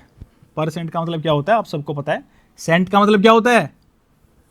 सेंचुरी मारता है क्रिकेटर, कितने रन बनाता है? 100 बनाता है ना, तो सेंट का मतलब 100 ही होता है। और पर का मतलब पर 100 की बात कर रहे हैं। अगर हम एक्सपेरिमेंट में 100 kg फीड ले लेंगे तो उसको परसेंटेज में बोल दो या वेट में बोल दो, एक ही बात है यार, उससे क्या ही फर्क पड़ेगा। पर 100 kg आप बोल दो, पर सेंट एक ही बात है, तो परसेंट में बोल दो तो भी उसका मतलब वही निकलेगा। देखो कितना ईजी, एक तीर से दो शिकार। वाह, 100 kg लेके परसेंटेज भी बना दिया इन्होंने। चलो अब सीधी बात करते हैं। मैं आपको वैसे डीसीपी क्रूड का मतलब बताना चाह रहा था कि 10 ग्राम नाइट्रोजन में 62.5 ग्राम प्रोटीन होता है। बट सारी की सारी नाइट्रोजन जरूरी नहीं है कि प्रोटीन में कन्वर्ट हो जाए। हम इस फार्मूले से क्या करते हैं, जितनी भी नाइट्रोजन एनिमल की बॉडी में हमें लगता है, हम सोचते हैं सारी ही कन्वर्ट होकर प्रोटीन में बदल जाएगी। बट क्या असल में ऐसा होता है क्या? नहीं, कुछ नाइट्रोजन फ्री फॉर्म में भी रह जाती है। ठीक है, तो उसमें प्रॉब्लम क्या होता है, उसको भी हम प्रोटीन में काउंट कर लेते हैं। बट जो भी उस वैल्यू आई प्रोटीन की वो रियल वैल्यू नहीं है, इसलिए उसको क्रूड प्रोटीन बोल देते हैं। ठीक है, अब क्रूड फाइबर मत पूछना, किसी काम का नहीं है, ये भी कुछ काम का नहीं है, ज़्यादा काम नहीं आएगा। सब्जेक्टिव एग्जाम है, वेटरनरी साइंस ऑप्शनल चल रहा है, यहाँ पे MVSC नहीं चल रही है। और डेप्थ में कोई यहाँ के इस तरह के क्वेश्चन नहीं आते, वो बेसिकली एक जनरल आइडिया मांगते हैं। ठीक है, तो आप लोगों का समय खराब नहीं करेंगे इस चीज़ में। तो इतना फंडा समझ में आया। डीसीपी, हाँ इतना समझ लो, जो प्रोटीन होता है और कार्बोहाइड्रेट होता है उनकी कैलोरीफिक वैल्यू होती है, लगभग सेम होती है, 4 to 5 किलो कैलोरी के बीच में होती है। ठीक है, 1 ग्राम में 4 to 5 किलो कैलोरी होती है। तो प्रोटीन को मेरे को चेंज करने की जरूरत नहीं है एनर्जी वैल्यू में, क्योंकि कार्बोहाइड्रेट की प्रोटीन की सेम होती है। अब पहला मैंने क्या बताया था, जो फीड है उसमें कार्बोहाइड्रेट, फैट और प्रोटीन होता है, इनको हमें एनर्जी के फॉर्म में कन्वर्ट करना है। कार्बोहाइड्रेट तो एनर्जी के फॉर्म में है ही, प्रोटीन में भी सेम एनर्जी होती है। फैट की बात रही, उसमें 9 किलो कैलोरी होता है। अगर कार्बोहाइड्रेट और प्रोटीन 4 किलो कैलोरी 1 ग्राम में, तो फैट के अंदर 9 किलो कैलोरी होती है। 9 को 4 से डिवाइड करोगे पता लग जाएगा कितने टाइम में, कितने टाइम है, 2.25 टाइम्स ज़्यादा एनर्जी होती है फैट में। किसके कंपैरिजन में? कार्बोहाइड्रेट या प्रोटीन के कंपैरिजन में। तो ईथर एक्सट्रैक्ट जो भी आएगा उसको इनटू में 2.25 कर देते हैं। क्या कर देते हैं? इनटू में। अब मैं ईथर एक्सट्रैक्ट बोल रहा हूं, ईथर एक्सट्रैक्ट, बट ऑब्वियस है इस टीडीएन के फार्मूले में जो भी न्यूट्रिएंट पड़ रहे हैं ना, न्यूट्रिएंट, वो सारे के सारे डाइजेस्टिबल ही हैं। उन्हीं की बात कर रहे हैं, जो फीड दिया है उसमें से जो डाइजेस्टिबल होकर बॉडी में रह रहे हैं, जो निकल गए उनकी बात नहीं कर रहे हैं। अब मैं बोलूं डाइजेस्टिबल नाइट्रोजन फ्री एक्सट्रैक्ट या मैं बोलूं नाइट्रोजन फ्री एक्सट्रैक्ट, इन दोनों का मतलब यही है कि वो डाइजेस्टिबल ही है। बोलूं ना बोलूं, ये अंडरस्टूड है। ठीक है, यहां पे तो मैंने लिख दिया है DNFP, बट आपको बुक में दिखेगा कि सिर्फ NFP लिखा हुआ है। वो अंडरस्टूड है 100% की NFP भी लिखा है, तो वो डाइजेस्टिबल ही है, क्योंकि यहां पे जितने भी न्यूट्रिएंट आ रहे हैं फार्मूले में सारे के सारे डाइजेस्टिबल हैं। वो डाइजेस्टिबल न्यूट्रिएंट्स की बात कर रहे हैं। ठीक है, डीसीपी में मैंने किसी चीज़ से मल्टीप्लाई नहीं किया क्योंकि कार्बोहाइड्रेट के बराबर वैल्यू होती है। अब कार्बोहाइड्रेट जो होता है उसको दो फॉर्म में पढ़ते हैं। ठीक है, एक डाइजेस्टिबल क्रूड फाइबर, ये भी कार्बोहाइड्रेट है, एक डाइजेस्टिबल नाइट्रोजन फ्री एक्सट्रैक्ट। जो नाइट्रोजन फ्री एक्सट्रैक्ट वाला ये होता है कार्बोहाइड्रेट, ये सोल्यूबल फॉर्म में होता है, ईजिली डाइजेस्टिबल होता है, सबसे ज़्यादा एनर्जी ये देता है क्रूड फाइबर के कंपेरिजन में। क्रूड फाइबर तो डाइजेस्ट नहीं कर पाता इतना एनिमल, और एनर्जी भी नहीं होती है उसमें। बट ये स्टार्च होता है, जैसे ये हाईली सोल्यूबल होता है, अच्छे से डाइजेस्ट हो जाता है, एनर्जी भी ज़्यादा होती है अगर कंपेयर करें क्रूड फाइबर से। फंडा समझ में आया? फीड में कार्बोहाइड्रेट, फैट, प्रोटीन होता है। कार्बोहाइड्रेट दो फॉर्म में निकालते हैं, डाइजेस्टिबल क्रूड फाइबर की फॉर्म में निकालते हैं और नाइट्रोजन फ्री एक्सट्रैक्ट की फॉर्म में निकालते हैं, जिसमें से NFP वाला कार्बोहाइड्रेट काफ़ी सोल्यूबल और ज़्यादा एनर्जी देने वाला होता है। प्रोटीन को डाइजेस्टिबल क्रूड प्रोटीन की फॉर्म में हमने निकाल लिया, एनर्जी सेम ही है तो किसी फैक्टर से मल्टीप्लाई करने की ज़रूरत नहीं है। और फैट को हम ईथर एक्सट्रैक्ट की फॉर्म में निकालते हैं। फैट में एनर्जी 2.25 ज़्यादा होती है कार्बोहाइड्रेट प्रोटीन से, तो जो भी वैल्यू कार्बोहाइड्रेट की निकल के आएगी, ईथर एक्सट्रैक्ट में ही तो होता है ना कार्बोहाइड्रेट सारा, उसको हम सिंपली 2.25 से मल्टीप्लाई करेंगे तो अपने को एनर्जी वैल्यू निकल जाएगी फैट की। तो जितनी भी यहाँ पे वैल्यू लिखी हुई है सारी की सारी एनर्जी बताएंगी। और मैंने क्या बताया था, टीडीएन क्या है? टीडीएन और स्टार्च इक्विवेलेंट, ये systems for expressing energy value feeds in the animal ही तो है। तो बेसिकली हम एनर्जी ही कैलकुलेट कर रहे हैं। ओके, मैंने बोला था पूरे लेक्चर में एनर्जी की बातें चलेंगी। ओके फाइन है, ठीक है। कोई क्वेश्चन ना समझ में आए तो डाउट क्लास में पूछ सकते हो। Factor affecting TDN value of feed. अब टीडीएन वैल्यू ऑफ फीड, आपको क्या लगता है कौन से ऐसे फैक्टर हो सकते हैं जिससे डाइजेस्टिबिलिटी, जो न्यूट्रिएंट कितने डाइजेस्टिबल हैं एनिमल की बॉडी में, वो फैक्टर्स फीड के अंदर देख सकते हैं अपन। या एनिमल में भी देख सकते हैं। अब ये देखते हैं कि ये कहाँ पे बोल रहा है। सबसे पहला पॉइंट, ये सबसे कन्फ्यूजिंग है, इसको बाद में पढ़ेंगे। Percentage digestibility of dry matter, higher indigestible substances like lignin. ये बोलना चाह रहा है अगर फीड के अंदर बहुत ज़्यादा इनडाइजेस्टिबल सब्सटेंसेज रहे तो उसका टीडीएन कम होगा कि नहीं, क्योंकि फार्मूले में डाइजेस्टिबल ही लेते हैं, और ये बोल रहा है फीड में इनडाइजेस्टिबल ही है, बहुत ज़्यादा इनडाइजेस्टिबल है, लिग्निन जैसे है, सेलुलोज है, हेमोसेलुलोज है, ये डाइजेस्ट ही नहीं हो पा रहे सही से, तो टीडीएन तो कम आएगा ही आएगा, क्योंकि टीडीएन में हमें डाइजेस्टिबल चाहिए। सीधा बिल्कुल फंडा क्लियर है एकदम से।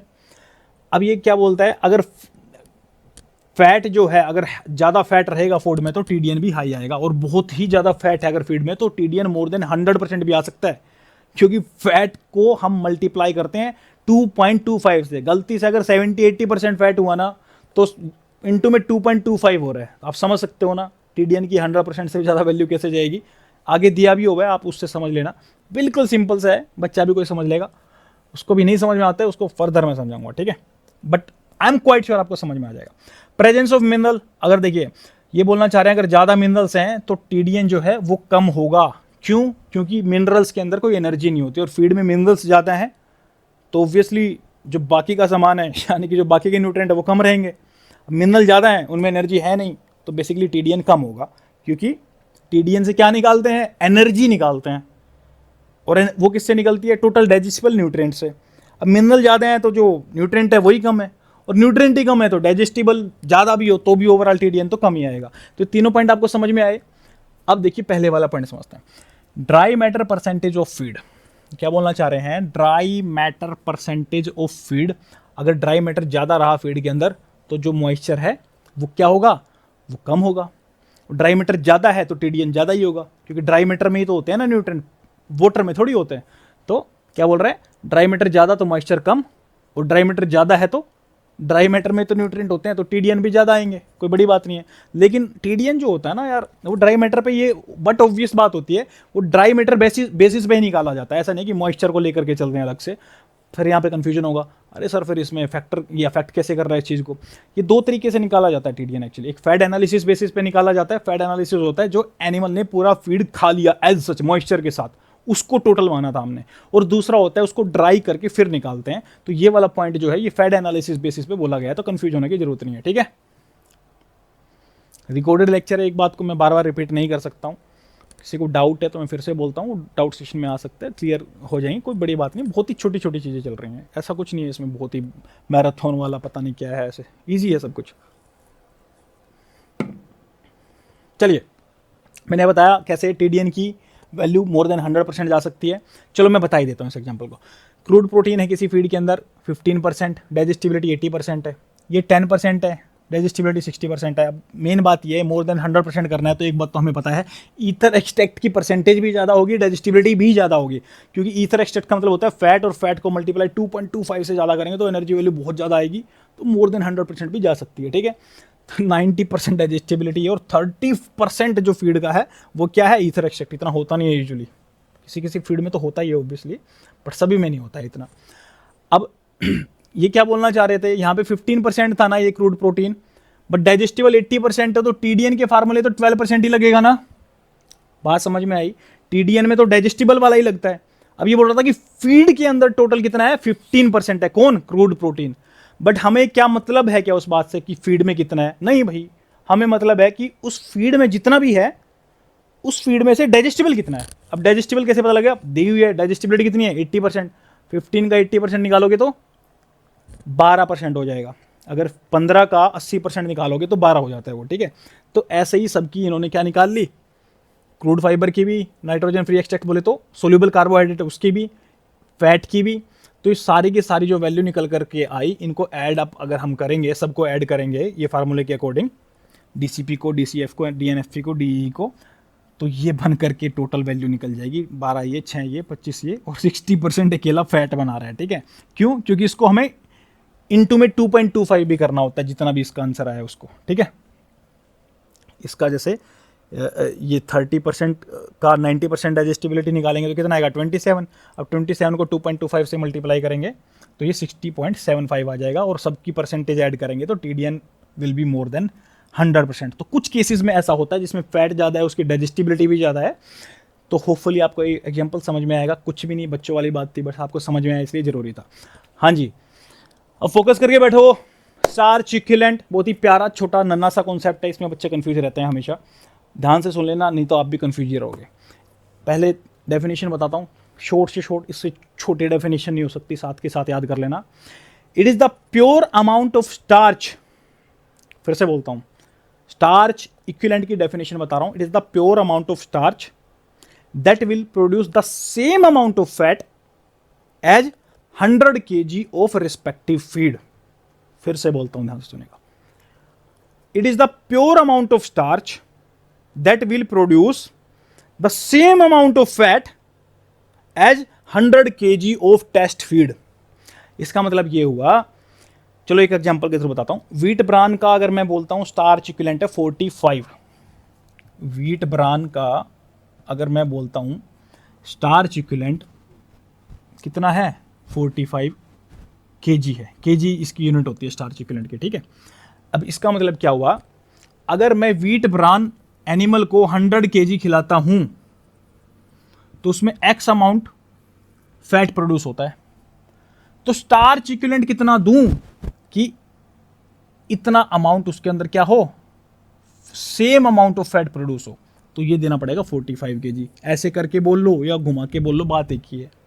तो बेसिकली क्या है, ये हम बोलना चाहते हैं स्टार्च इक्विवेलेंट में किसी भी फीड का स्टार्च इक्विवेलेंट क्या होता है। इसका मतलब हुआ उस फीड ने जितना भी फैट प्रोड्यूस किया है उसका स्टार्च इक्विवेलेंट क्या है, कितना स्टार्च दें कि उससे भी same amount of fat produce हो जाए, ठीक है। अगर मैं बोलता हूं किसी फीड का स्टार्च इक्विवेलेंट 50 है, इसका मतलब क्या हुआ, वो फीड दिया था 100 kg, उससे लगा लो 5 kg फैट प्रोड्यूस हुआ था।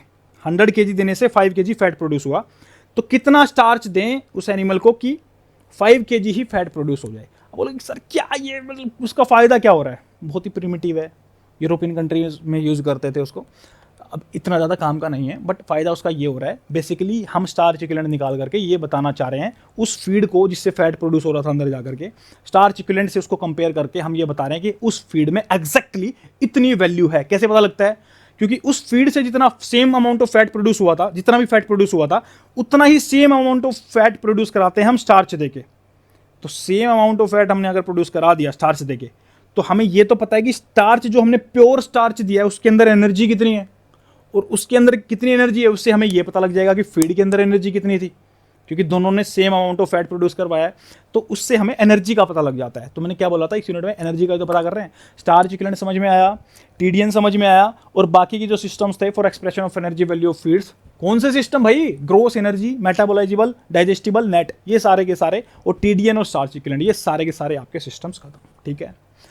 अब मैंने आपको बताया था जो मेटाबॉलिक एनर्जी होती है, उस मेटाबॉलिक एनर्जी से नेट एनर्जी निकालने के लिए हीट इंक्रीमेंट जो होता था मोनोगैस्ट्रिक में हीट ऑफ न्यूट्रिएंट मेटाबॉलिज्म की वजह से, एचएनएम की वजह से, और रूमिनेंट एनिमल्स में एचएनएम और एचएफ की वजह से, हीट ऑफ फर्मेंटेशन और हीट ऑफ न्यूट्रिएंट मेटाबॉलिज्म की वजह से, इन दोनों को माइनस करना पड़ता था मेटाबॉलाइजेबल से नेट एनर्जी निकालने के लिए। In the case of ruminants, monogastric में सिर्फ क्या किया था, एचएनएम को माइनस किया था मेटाबॉलाइजेबल से to get the net energy, ठीक है साहब। अब आप बोलोगे कि ये तो ठीक है समझ में आ रहा है, बट वो जो हीट इंक्रीमेंट हुआ एचएनएम से या फिर हीट ऑफ फर्मेंटेशन से, वो पता कैसे लगेगा सर हमें, ये तो थ्योरी वाली बातें चल रही हैं। अब प्रैक्टिकल ले लो, एनिमल को रख दिया कैलोरीमीटर में, कैलोरी का मतलब एनर्जी, एनर्जी मैं बोल सकता हूँ हीट, जो भी हीट एनिमल से निकलती है उस एनिमल को रख दिया यहाँ पे, ठीक है, एनिमल को रख दिया यहाँ पे। अब इसने खाना खाया था, इससे जो भी हीट डेसिपिएट हो रही है, अगर इसको हम डायरेक्टली मेजर कर लेंगे इस हीट को, तो हम डायरेक्ट कैलोरीमीटर बोलेंगे इसको। डायरेक्ट कैलोरीमेट्री का काम होता है एनिमल से निकली गई डायरेक्ट हीट को डायरेक्टली मेजर कर ले, और इनडायरेक्ट कैलोरीमीटर का काम होता है उसको इनडायरेक्टली मेजर करे। इनडायरेक्टली कैसे मेजर करता है उसके बारे में बात करेंगे, सबसे पहले डायरेक्ट कैलोरीमीटर की बात करते हैं।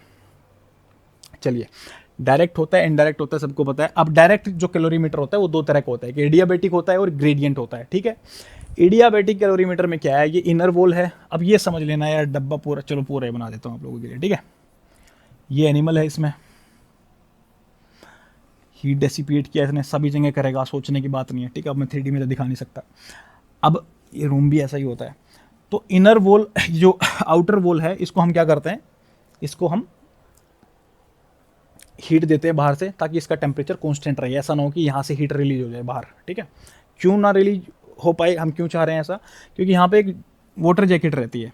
अब वाटर जैकेट में क्या होगा, ये इनर वॉल है इसकी, यहाँ से जितनी भी हीट आ रही है ना, वो हीट आ करके क्या करेगी, इस वाटर जैकेट के अंदर जितना भी वाटर, ये पूरा उसमें चारों तरफ होता है वाटर जैकेट, तो जैसे ही ये वाटर जैकेट हीट अब्जॉर्ब करेगा तो थर्मल एक्सपेंशन ऑफ वाटर होना स्टार्ट हो जाएगा। थर्मल एक्सपेंशन बोले तो, थर्मल बोले तो हीट को अब्जॉर्ब किया और वाटर के मॉलिक्यूल्स हुए आपस में दूर दूर, और वो हमें पहले से पता होता है कि अगर वाटर के मॉलिक्यूल्स इतने दूर दूर हो जाते हैं तो इतनी हीट आई होगी, वो एक्सपेरिमेंट देख देख के हम पहले से कर चुके होते हैं।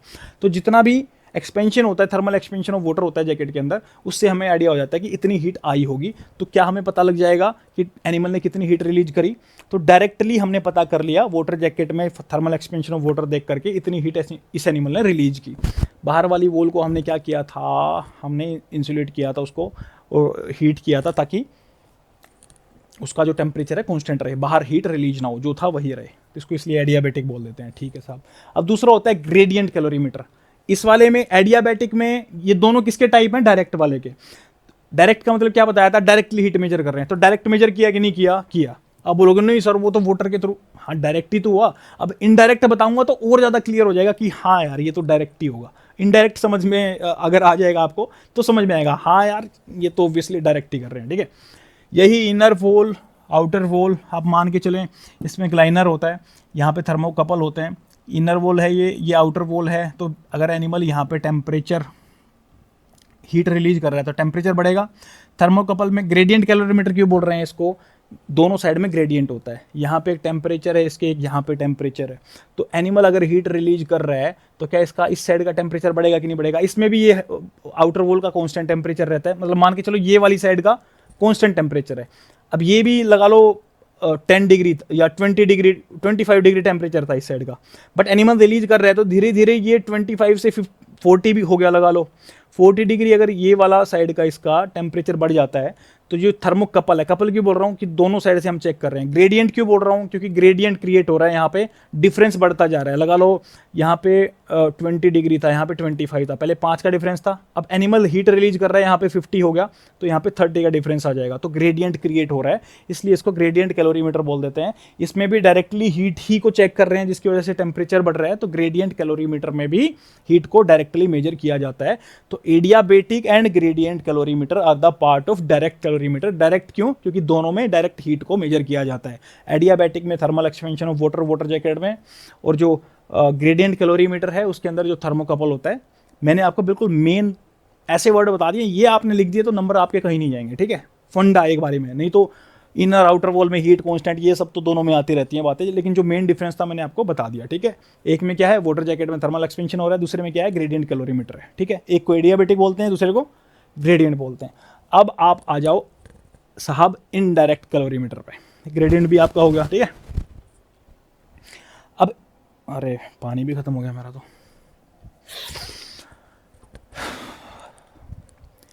चलो जी, ध्यान स्क्रीन के ऊपर, डोंट वरी, मैं बोतल से पानी लेके आता हूँ, लेकिन आप लोगों का फोकस जो है पूरा का पूरा स्क्रीन पे होना चाहिए। इनडायरेक्ट कैलोरीमीटर क्यों बोल रहे हैं, समझ में आया किसी को? साफ साफ लिखा हुआ है, हीट को मेजर नहीं कर रहे हैं यहाँ पे, गैसेस को मेजर कर रहे हैं। तो हीट को तो डायरेक्टली इसमें मेजर नहीं करेंगे, क्योंकि नाम ही क्या सजेस्ट कर रहा है, इट इज इनडायरेक्ट कैलोरीमीटर। इसमें जो कैलोरी का मेजरमेंट होगा, कैलोरीमीटर से जो हीट को मेजर कर रहे हैं, कैलोरीमीटर से, कैलोरी बोले तो एनर्जी, बोले तो हीट, और मीटर बोले तो जो मेजर कर रहे हैं। तो बेसिकली इनडायरेक्ट कैलोरीमीटर में हम हीट को मेजर कर रहे हैं इनडायरेक्टली कर रहे हैं, डायरेक्ट नहीं कर रहे हैं, क्योंकि डायरेक्ट करते तो डायरेक्ट कैलोरीमीटर में आ जाता हो। डायरेक्ट के क्या टाइप थे, एडियाबेटिक और ग्रेडियंट। इनडायरेक्ट में चेक करेंगे तो हम डायरेक्टली हीट को चेक मतलब मेजर नहीं करेंगे, इनडायरेक्टली करेंगे। कैसे करेंगे अभी बताता हूं, एक मिनट रुको बस।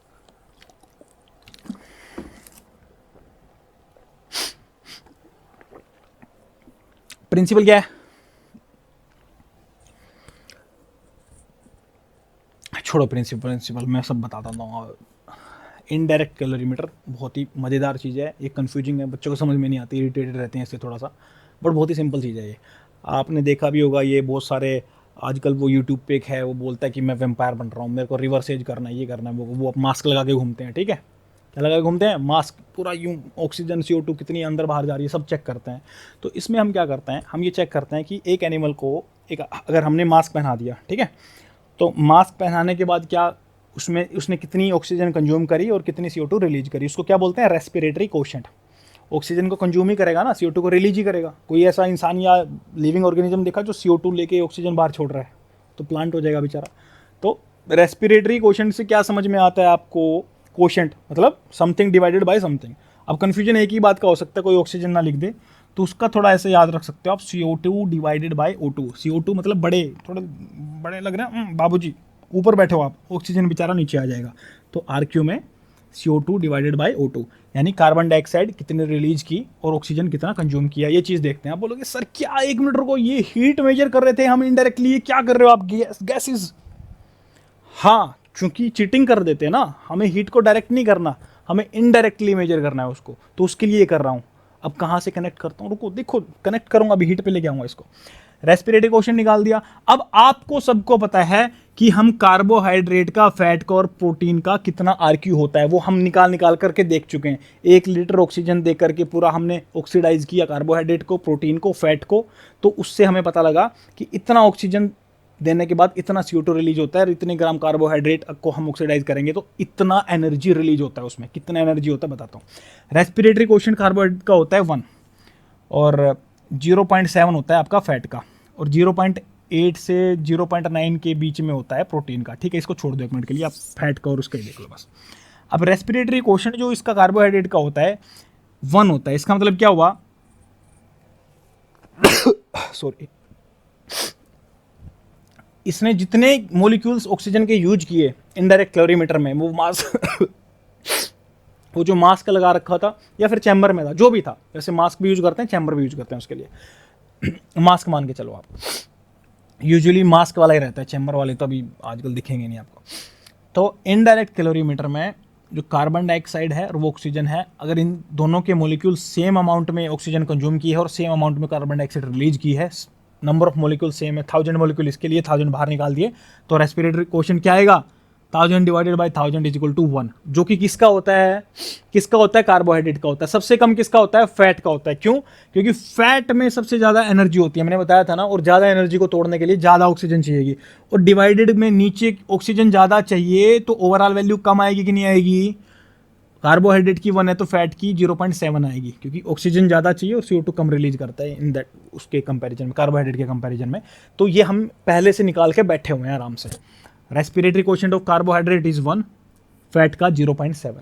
अब बोलो क्या फायदा क्या हो रहा है, क्या बोलना चाह रहे हो आप, हीट तो अभी भी नहीं आई, लाएंगे हीट को, डोंट वरी।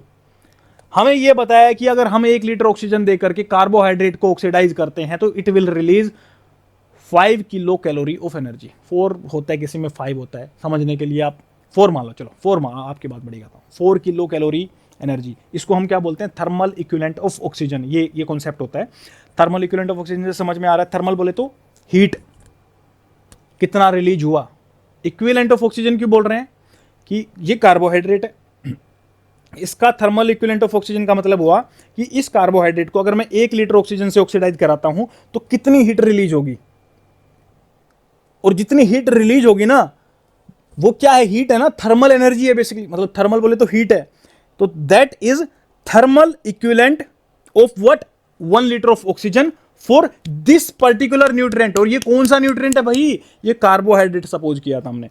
तो 1 litre of oxygen after oxidising carbohydrate will release 4 और 5 किलो कैलोरी ऑफ एनर्जी। तो दिस 4 और 5 kilocalorie of energy is, this is thermal equivalent of oxygen, और I would say thermal equivalent of 1 litre of oxygen for respective nutrient, that is carbohydrate. फिर से बोलता हूं, this 4 और 5 kilocalorie energy released by the oxidation of this carbohydrate because of this 1 litre of oxygen. तो this is the thermal equivalent, जो energy 4 और 5 kilocalorie energy आई है, this is the thermal equivalent for 1 litre of oxygen for this carbohydrate. बात समझ में आया, तो ये थर्मल इक्विवेलेंट वाला कॉन्सेप्ट अपने को समझ में आ गया। तो इनडायरेक्ट कैलोरीमीटर में हमने रेस्पिरेटरी क्वेश्चन निकाला, हमारा आता है, लगा लीजिए 1। इसका मतलब क्या है, ये लाइन सबसे इंपॉर्टेंट, प्रैक्टिकल। इसका मतलब है हमें पता लग चुका है ये एनिमल की बॉडी में क्या चल रहा है। कौन से न्यूट्रिएंट का मेटाबॉलिज्म चल रहा है। 1 आया, इसका मतलब उसकी बॉडी के अंदर जो कार्बोहाइड्रेट है ना, कार्बोहाइड्रेट का मेटाबॉलिज्म चल रहा है। पकड़ में आई बात। कार्बोहाइड्रेट अगर 0.7 आया तो प्रोटीन का चल रहा है, उसके लिए कैलोरीफिक वैल्यू अलग रहेगी। और आप बोल रहे हो कि सर ठीक है, ये पता हमने कर लिया प्रोटीन का चल रहा है, मान आपकी बात मान लेते हैं, कार्बोहाइड्रेट का चल रहा है, 1 वैल्यू आती है, फिर अब बताओ अब क्या करें। हीट तो अभी भी नहीं आई। अब बताता हूँ, हमें रेस्पिरेटरी क्वेश्चन का पता लग जाएगा। इनडायरेक्ट कैलोरीमीटर में हमें पता लग जाता है कि कितनी ऑक्सीजन हम दे रहे हैं और कितना CO2 एनिमल रिलीज कर रहा है। 2 तरीकों से पूरा डायग्राम से समझाऊंगा, डोंट वरी। इनडायरेक्ट कैलोरीमीटर के 2 टाइप होते हैं, ओपन सर्किट, क्लोज सर्किट। मैं बताऊंगा ऑक्सीजन तो कैसे कंज्यूम हो रही है, कैसे पता लगा, और CO2 कितनी रिलीज हो रही है वो कैसे पता लगा। दोनों चीजें बताऊंगा आपको परफेक्ट तरीके से। तो ये अपना निकल जाएगा किससे, इनडायरेक्ट कैलोरीमीटर से। ऑक्सीजन एनिमल ने कितना कंज्यूम किया और CO2 उसने कितना रिलीज किया। We will get to know that, don't worry. अपने को पता लगेगा, पूरा डायग्राम से बताऊंगा कैसे कितना ऑक्सीजन कंज्यूम किया और कितना CO2 उसने रिलीज किया। ठीक है, तो 2 डाटा है हमारे पास, ऑक्सीजन और CO2। CO2 divided by O2 किया तो RQ आया। RQ से हमें पता लगा कार्बोहाइड्रेट का हो रहा है या फैट का या प्रोटीन का, उसकी वैल्यू से। उसके बाद हमें पता है कि कार्बोहाइड्रेट का लगा लीजिए 4 to 5 किलो कैलोरी होता है। तो ऑक्सीजन का हमें पता है कि इस एनिमल ने इन 10 घंटों में इतने लीटर्स ऑक्सीजन यूज करी है। 1 लीटर ऑक्सीजन में 5 किलो कैलोरी एनर्जी रिलीज होती है कार्बोहाइड्रेट से। तो अगर 100 लीटर की है तो इनटू में 100, तो 500 किलो कैलोरी एनर्जी का एक्सपेंडिचर हुआ है एनिमल की बॉडी में। ये चीज पता लगती है इनडायरेक्ट कैलोरीमीटर से कि भाई इतना एनर्जी एनिमल ने एक्सपेंडिचर कर दिया, क्योंकि इतना 100 लीटर ऑफ ऑक्सीजन किससे मल्टीप्लाई कर रहे हैं, लगा लो 5 किलो कैलोरी से कर रहे हैं। 5 से क्यों कर रहे हैं, क्योंकि हम एज्यूम करके चल रहे हैं कि ये कार्बोहाइड्रेट था। क्या करके चलते हैं, 4 से मान लो, 5 से मान लो, मैटर नहीं करता, कॉन्सेप्ट समझ में आना चाहिए। 100 लीटर ऑफ ऑक्सीजन को 5 से क्यों कर रहे हैं, क्योंकि रेस्पिरेटरी क्वेश्चन 1 था, वो कार्बोहाइड्रेट का होता है। कार्बोहाइड्रेट की थर्मल इक्विवेलेंट ऑक्सीजन, वो मैंने बताया था ना, थर्मल इक्विवेलेंट ऑफ ऑक्सीजन क्या होता है, ये 4 किलो कैलोरी, 4 ही मान लो यार, 4 किलो कैलोरी होता है। तो 100 लीटर ऑफ ऑक्सीजन हमने पता कर लिया इनडायरेक्ट कैलोरीमीटर से कि इतना ऑक्सीजन यूज किया था, उसको मल्टीप्लाई किया तो वो आ गया। अब लगा लो फैट का होता तो मान लो उसका 9 किलो कैलोरी होता है। 100 लीटर ऑक्सीजन यूज किया 10 घंटे में, रेस्पिरेटरी क्वोशिएंट की वैल्यू आ रही है 0.7। कैसे आएगी वो, CO2 डिवाइडेड बाय OT। 0.7 आती है तो मतलब फैट का हो रहा है। अब फैट का हो रहा है तो क्या करेंगे, 9 किलो कैलोरी से मल्टीप्लाई कर देंगे। कितना ऑक्सीजन था, 100 लीटर था सर, तो 100 को 9 से करेंगे तो 10 घंटे के अंदर 900 किलो कैलोरी का उसने एनर्जी एक्सपेंडिचर कर दिया एनिमल ने। ठीक है, इनडायरेक्ट कैलोरीमीटर समझ में आया। पढ़ाई इसके बारे में सोचना मजे आते हैं बहुत, एनिमल की बॉडी में किस चीज़ का क्या हो रहा है। एथलीट्स लोग भी यूज करते हैं इसको। उन क्यों करते हैं, वो डाइट पे हैं, उनको पतला होना है। आपने देखा विनेश फोगाट, वो 100 ग्राम ज्यादा वेट था तो निकाल दिया, मतलब। तो एथलीट्स, वो कुछ और भी रीजन होते हैं यार, चलो ठीक है, बट एथलीट्स लोग भी यूज करते हैं इसको। क्यों करते हैं यूज, जब वो फास्टिंग करते हैं, वो मेक श्योर करते हैं कि उनका फैट बर्न हो रहा हो। वो RQ से पता लग जाता है उनको कितना ऑक्सीजन और वो रिलीज हो रहा है। 1-2 घंटा, आधा घंटा, 15 मिनट लगा के रखते हैं, उससे पता लग जाता है कि हाँ इतना ऑक्सीजन कंज्यूम कर रही है बॉडी, इतना CO2 रिलीज कर रही है। तो बॉडी के अंदर ये वाले न्यूट्रिएंट का मेटाबॉलिज्म चल रहा होगा, या ऑक्सीडेशन हो रहा होगा। तो यूज क्यों करते हैं उसको, ताकि फैट ही ऑक्सीडाइज हो। ऐसा नहीं है कि प्रोटीन ऑक्सीडाइज होने लग जाए, क्योंकि अगर फैट के बाद किसकी बारी आती है, प्रोटीन की आती है ना लास्ट में, बॉडी प्रोटीन को पकड़ती है ना लास्ट में। तो प्रोटीन ऑक्सीडाइज ना हो इसलिए वो RQ से चेक कर लेते हैं मास्क लगा करके। ठीक है, तो मजा आया थोड़ा सा इनडायरेक्ट कैलोरीमीटर में, थोड़ा प्रैक्टिकल सा अच्छा लगा, किसकी बॉडी में कौन सा न्यूट्रिएंट। अब क्वेश्चन ये उठता है, क्या सर सिर्फ कार्बोहाइड्रेट का ही हो रहा होता है क्या, प्रोटीन का नहीं हो सकता साथ में? बिल्कुल हो सकता है, बट अगर वैल्यू है 0.99 तो it is more close to 1 and it is not close to 0.9। इसके पास ज़्यादा जा रही है ना, तो इसका मतलब 90-95% कार्बोहाइड्रेट का ही हो रहा होगा। तो उस हिसाब से हम एवरेज निकाल करके एवरेज कैलोरीफिक वैल्यू से मल्टीप्लाई कर देते हैं, उससे भी हमें आइडिया हो जाता है एनर्जी एक्सपेंडिचर एनिमल का कितना हुआ है। ठीक है, तो हमने क्या पढ़ा, systems for expression of energy value of feeds. हमने फिर क्या पढ़ा, नेट एनर्जी जो आई थी उसका हमने partition of energy within the animal किया मेंटेनेंस और प्रोडक्शन के अंदर। हमने देखा प्रोडक्शन में क्या क्या होता है, एज उसके अकॉर्डिंग होता है, फेज के अकॉर्डिंग होता है, जेंडर का भी मैंने डिफरेंस बताया उसमें। जेंडर का कुछ नहीं है, मतलब एज फेज याद रख लेना बस। और उसके बाद हमने बात करी डायरेक्ट कैलोरीमीटर की और इनडायरेक्ट कैलोरीमीटर की। और मैंने आपको बताया कैलोरीमीटर क्यों यूज किया, कैलोरी बोले तो एनर्जी, बोले तो हीट। और हमें हीट इंक्रीमेंट माइनस करना था मेटाबॉलिजिबल एनर्जी से to get the net energy. तो इसलिए ये हीट को डिटरमाइन किया हमने दोनों तरीके से, डायरेक्ट से भी और इनडायरेक्ट से भी। आगे जाके थोड़ा डिफरेंस देख लेंगे डायरेक्ट और इनडायरेक्ट में क्या डिफरेंस होता है, ठीक है। स्टार्च इक्विवेलेंट समझा हमने, टीडीएन हमने समझा। अब आगे जाके पढ़ेंगे स्टार्च इक्विवेलेंट और नेट एनर्जी में क्या डिफरेंस होता है। दिन रात का डिफरेंस है, आप बहुत सारे पॉइंट लिख सकते हो, कुछ भी नहीं है, समझ ही चुके हैं सब कुछ। फिर हम देखेंगे मेटाबॉलाइजेबल डाइजेस्टिबल में क्या डिफरेंस है, वो भी समझ चुके हैं, कुछ खास नहीं है। फिर मेटाबॉलाइजेबल नेट में देख लेंगे, वो भी कोई बड़ी बात नहीं है, वही बताना है फार्मूले का, कैलकुलेशन का, डेफिनेशन का। उसके बाद हम देखेंगे क्या MFN और EUN, मेटाबॉलिक फीकल नाइट्रोजन और एंडोजीनस यूरेन दी नाइट्रोजन, ठीक है। चलिए साहब, ये देख लो क्लोज सर्किट ओपन सर्किट में क्या होता है। यहाँ पे एनिमल है, ये ऑक्सीजन का इनलेट है, ऑक्सीजन गई यहाँ पे, ऑक्सीजन यूज करी एनिमल ने, यहाँ पे ये सिलेंडर लगा होता है ऑक्सीजन का, ठीक है। जितनी भी ऑक्सीजन गई तो 10 घंटे चलते होंगे तो हमें पता लग जाएगा 100 लीटर एनिमल ऑक्सीजन कंज्यूम कर चुका है। उसके बाद एनिमल क्या करेगा, CO2 को रिलीज करेगा। अब ये यहाँ पे घूम के जो यहाँ से जाएगी ना यूं करके, यहाँ पे क्या होता है, CO2 अब्जॉर्बर रखे होते हैं, तो CO2 को वो अब्जॉर्ब कर लेते हैं। तो उसका वेट लगा लीजिए, पहले था CO2 अब्जॉर्बर का 100 ग्राम, और आफ्टर द एक्सपेरिमेंट हम देख रहे हैं 110 ग्राम हो गया। तो इसमें 10 ग्राम जो वेट बढ़ा वो it is because of carbon dioxide, क्योंकि वो अब्जॉर्ब हो रही थी ना। तो उससे हमने क्या पता कर लिया, ऑक्सीजन कितनी ली, सिलेंडर से कितना ऑक्सीजन गया उससे पता लगा, प्लस में CO2 जितना रिलीज हुआ, यहाँ पे जितना अब्जॉर्ब हुआ था, जो अब्जॉर्बर था CO2 अब्जॉर्बर, उसका वेट कितना बढ़ा, उससे हमने निकाल लिया कि CO2 कितना यहाँ पे एनिमल ने रिलीज किया। तो CO2 का भी पता है, O2 का भी पता है, तो we will get respiratory quotient by dividing oxygen to the CO2। ये RQ आ गया यहाँ पे। क्लोज सर्किट क्यों है, क्योंकि ये देखो, ये गोल गोल घूम के यूं ही घूम रही है गोल गोल, यहाँ से तो सिलेंडर में तो वापस घुस नहीं सकती है ये, तो यहाँ पे ये ना क्लोज सर्किट है, ये बाहर ओपन नहीं है। नेक्स्ट क्या है, ओपन सर्किट है, उसमें क्या डिफरेंस है, यहाँ से एयर कंपोजिशन गया, यहाँ से ऊपर गया, यहाँ पे मीटर लगा होता है। इससे क्या पता लग जाएगा कि जो बाहर से, बाहर का मतलब ये नहीं आंधी तूफान वाली एयर ले ली, ये भी इसका भी नॉन कंपोजिशन ही होता है।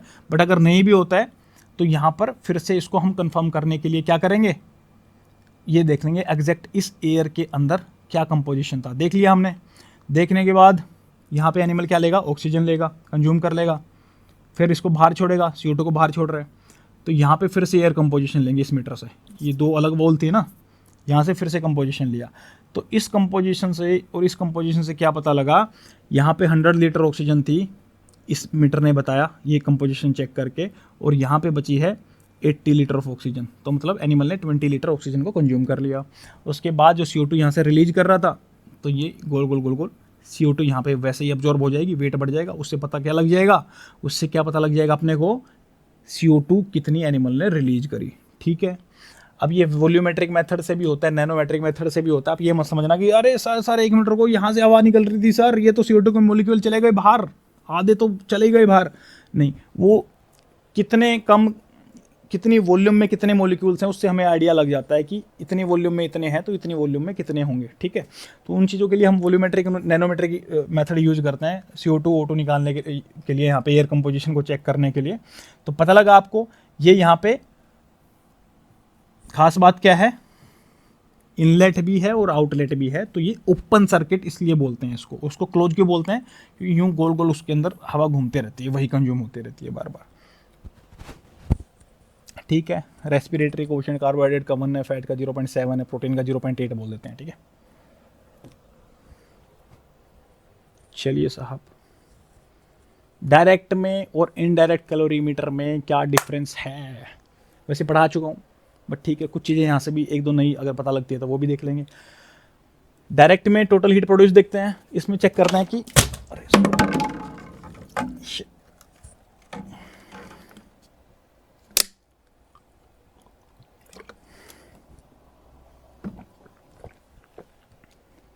चलिए जी, इसमें टोटल हीट प्रोड्यूस देखेंगे, इसमें देखेंगे एनर्जी का एक्सपेंडिचर कितना हुआ। कैसे देखेंगे एनर्जी का एक्सपेंडिचर, टोटल RQ निकाला, न्यूट्रन का पता लगा, उससे ऑक्सीजन को मल्टीप्लाई कर दिया, कितना ऑक्सीजन कंज्यूम किया था, ठीक है, कितने लीटर ऑक्सीजन था, ठीक है जी।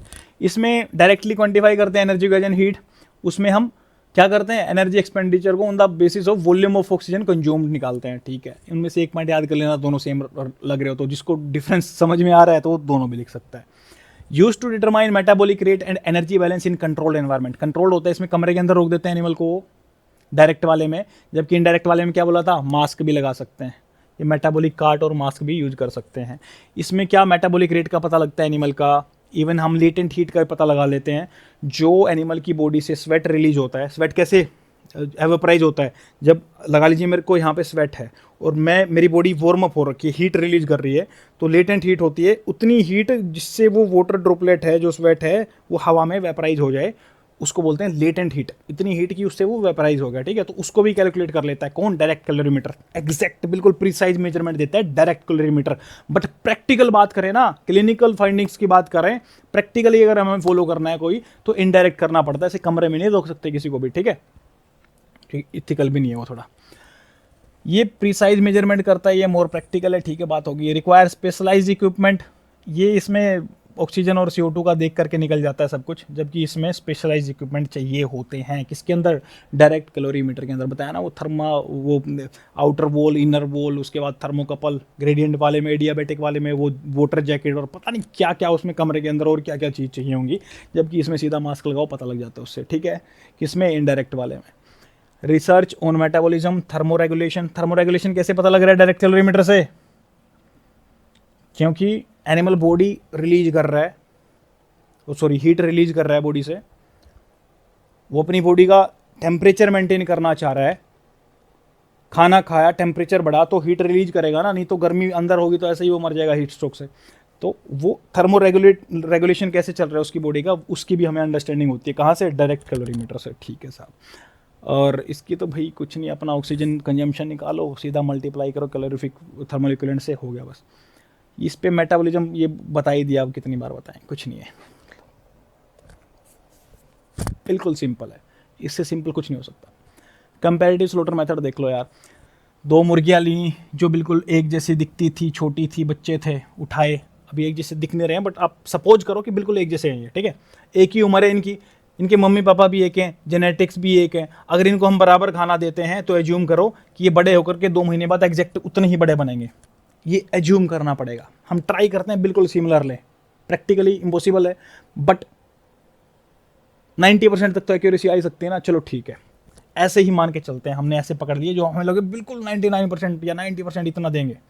एक को काट दिया, उसका खोल करके पूरा कंपोजिशन देख लिया, खोल के बोले तो प्रोटीन, फैट सब कुछ चेक कर लिया, ओवरऑल चेक कर रहे हैं, सेपरेट सेपरेट नहीं, फैट निकाला उसको, प्रोटीन निकाला उसको, नहीं नहीं नहीं, सब कुछ उठाया, पूरा एनर्जी कंटेंट चेक कर लिया स्लोटर करके इसको, ठीक है। उसके बाद डिपेंडिंग ऑन द एक्सपेरिमेंट कितने दिन के लिए इसको खाना खिलाना है, 1 महीना, 40 दिन, 50 दिन, 2 महीने, उसको खाना खिलाया, बड़ा किया, काट दिया। उसके बाद हमने इसका फिर से कंपोजिशन ओपन करके इसको चेक कर लिया, तो हमें पता लग जाएगा कि इसमें कितनी एनर्जी रिटेन हुई है, ठीक है, कितनी एनर्जी रिटेन हुई है, इससे पता लग जाएगा। कैसे, देखो, दोनों मुर्गियाँ थी, सबसे पहले इनिशियल स्लॉटर हुआ, फिर एक्सपेरिमेंटल पीरियड के दौरान इसको खाना खिलाया गया, इस वाले को, ये मान करके अगर ये जिंदा होती तो इतनी बड़ी हो जाती। फिर फाइनली इसका स्लॉटर किया गया, इसका जो कंपोजिशन था और उसका जो कंपोजिशन है वो निकाल करके हमने उसका किया कंपैरिजन। कंपैरिजन से हमें पता लग गया कि कितनी एनर्जी इसके अंदर रिटेन की है, मेंटेनेंस के लिए कितनी थी, प्रोडक्शन के लिए कितनी थी, एक आइडिया उससे हो जाता है, ठीक है। कुछ इतना इंपॉर्टेंट नहीं है, बच्चों वाली बात है, छोटी सी, इतना लिख दिया तो बस समझ जाएंगे, वो आपको आता है। अब ये देख low carbon nitrogen balance method, ठीक है। लाइव लेक्चर में मैंने बहुत ज़्यादा टाइम दिया था इसके ऊपर, बहुत बहुत बहुत बहुत बहुत ज़्यादा, फिर भी नहीं समझ में आता, फिर और ज़्यादा टाइम देना पड़ा, बट यहाँ पे इतना टाइम नहीं देंगे। डाउट सेशन में आप पूछ सकते हैं अगर नहीं समझ में आता है तो, सिंपली मैं एज्यूम करके चलूँगा। आपका मैथ थोड़ा सा ठीक है, थोड़ा सा मतलब थोड़ा सा ही ठीक है। कार्बन नाइट्रोजन बैलेंस में हम क्या करते हैं, सबसे पहले हम देखेंगे नाइट्रोजन का बैलेंस। जितना भी फीड में जो भी नाइट्रोजन था एनिमल ने लिया, फिर हमने उसको चेक किया कि किधर किधर से आ सकता है नाइट्रोजन, लगा लो यूरिन से आ रहा है नाइट्रोजन, फीकल से आ रहा है, जो भी वो सारा कैलकुलेट कर लिया हमने। उसके बाद हमें पता लगा 100 ग्राम नाइट्रोजन दिया था, बॉडी के अंदर गया 50 ग्राम, ठीक है।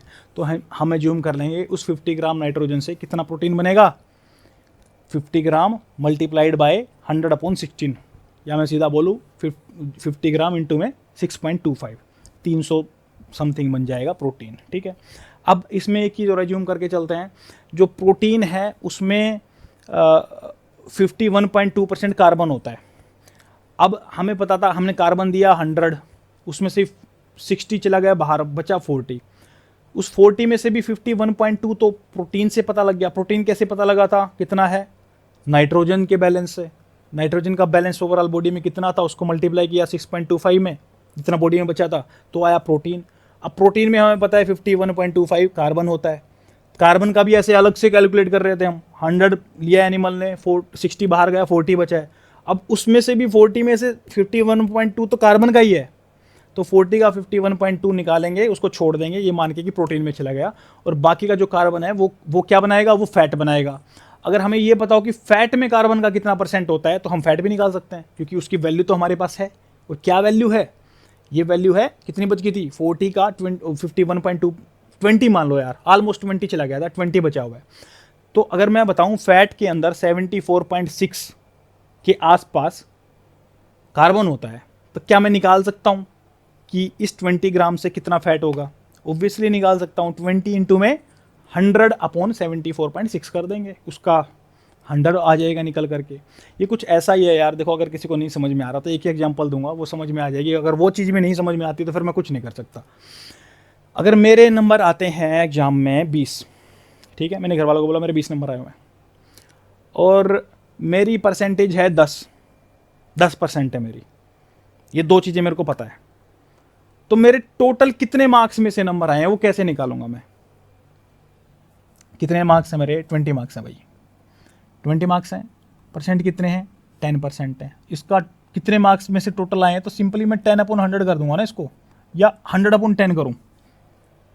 100/10, 10/100 नहीं करूँगा, क्योंकि 10/100 अगर मैं कर रहा हूँ तो ये परसेंटेज निकाल रहा हूँ। परसेंटेज तो ऑलरेडी दी हुई है, 10% है, तो उसको उल्टा करना पड़ेगा, क्योंकि परसेंटेज निकालने के लिए जितना भी है, जितना परसेंटेज निकालना है डिवाइडेड बाय 100 करते हैं। बट मैं यहाँ पे बोल रहा हूँ ऑलरेडी ये 10% है, मेरे को तो टोटल नंबर चाहिए, परसेंट नहीं चाहिए। तो परसेंट नहीं निकालनी तो उल्टा कर देंगे, 100/10 कर देंगे इसको। तो क्या आ जाएगा, एक जीरो से एक जीरो चली जाती है, तो 10 इंटू में 20 होगा तो 200 आ जाएगा। तो ये बात समझ में आई? तो इसी, अगर ये कॉन्सेप्ट आपको समझ में आ जाता है तो बहुत बढ़िया, 1 सेकंड में निकल जाएगा सब कुछ जो मैं बोलना चाह रहा हूँ। और नहीं समझ में आता है तो इसको अपने यार दोस्त भाइयों के साथ थोड़ा सा बोलो कि मेरे इसमें से इतने मार्क्स आए, तो इसमें से कितने आएंगे, टोटल कितने मार्क्स होंगे, वो समझ में आ जाएगा आपको। 2-3 बार करके देखोगे, 100% गारंटी देता हूँ, 100% गारंटी देता हूँ, बिल्कुल समझ में आ जाएगा। कोई बड़ी बात नहीं है, थोड़ा सा कॉपी पे लिख के देखना पड़ेगा, थोड़ा दिमाग लगाना पड़ेगा, ठीक है, इतनी बड़ी बात नहीं है। ये भी इसलिए समझा रहा हूँ, ये जूम करके कि मेडिकल वाले ज़्यादा टेंशन नहीं लेते, मैथ वाले, उनको नहीं समझ में आता। तो अदरवाइज कोई किसी का 10th में भी अच्छा होता है, उसको समझ में आ जाता है।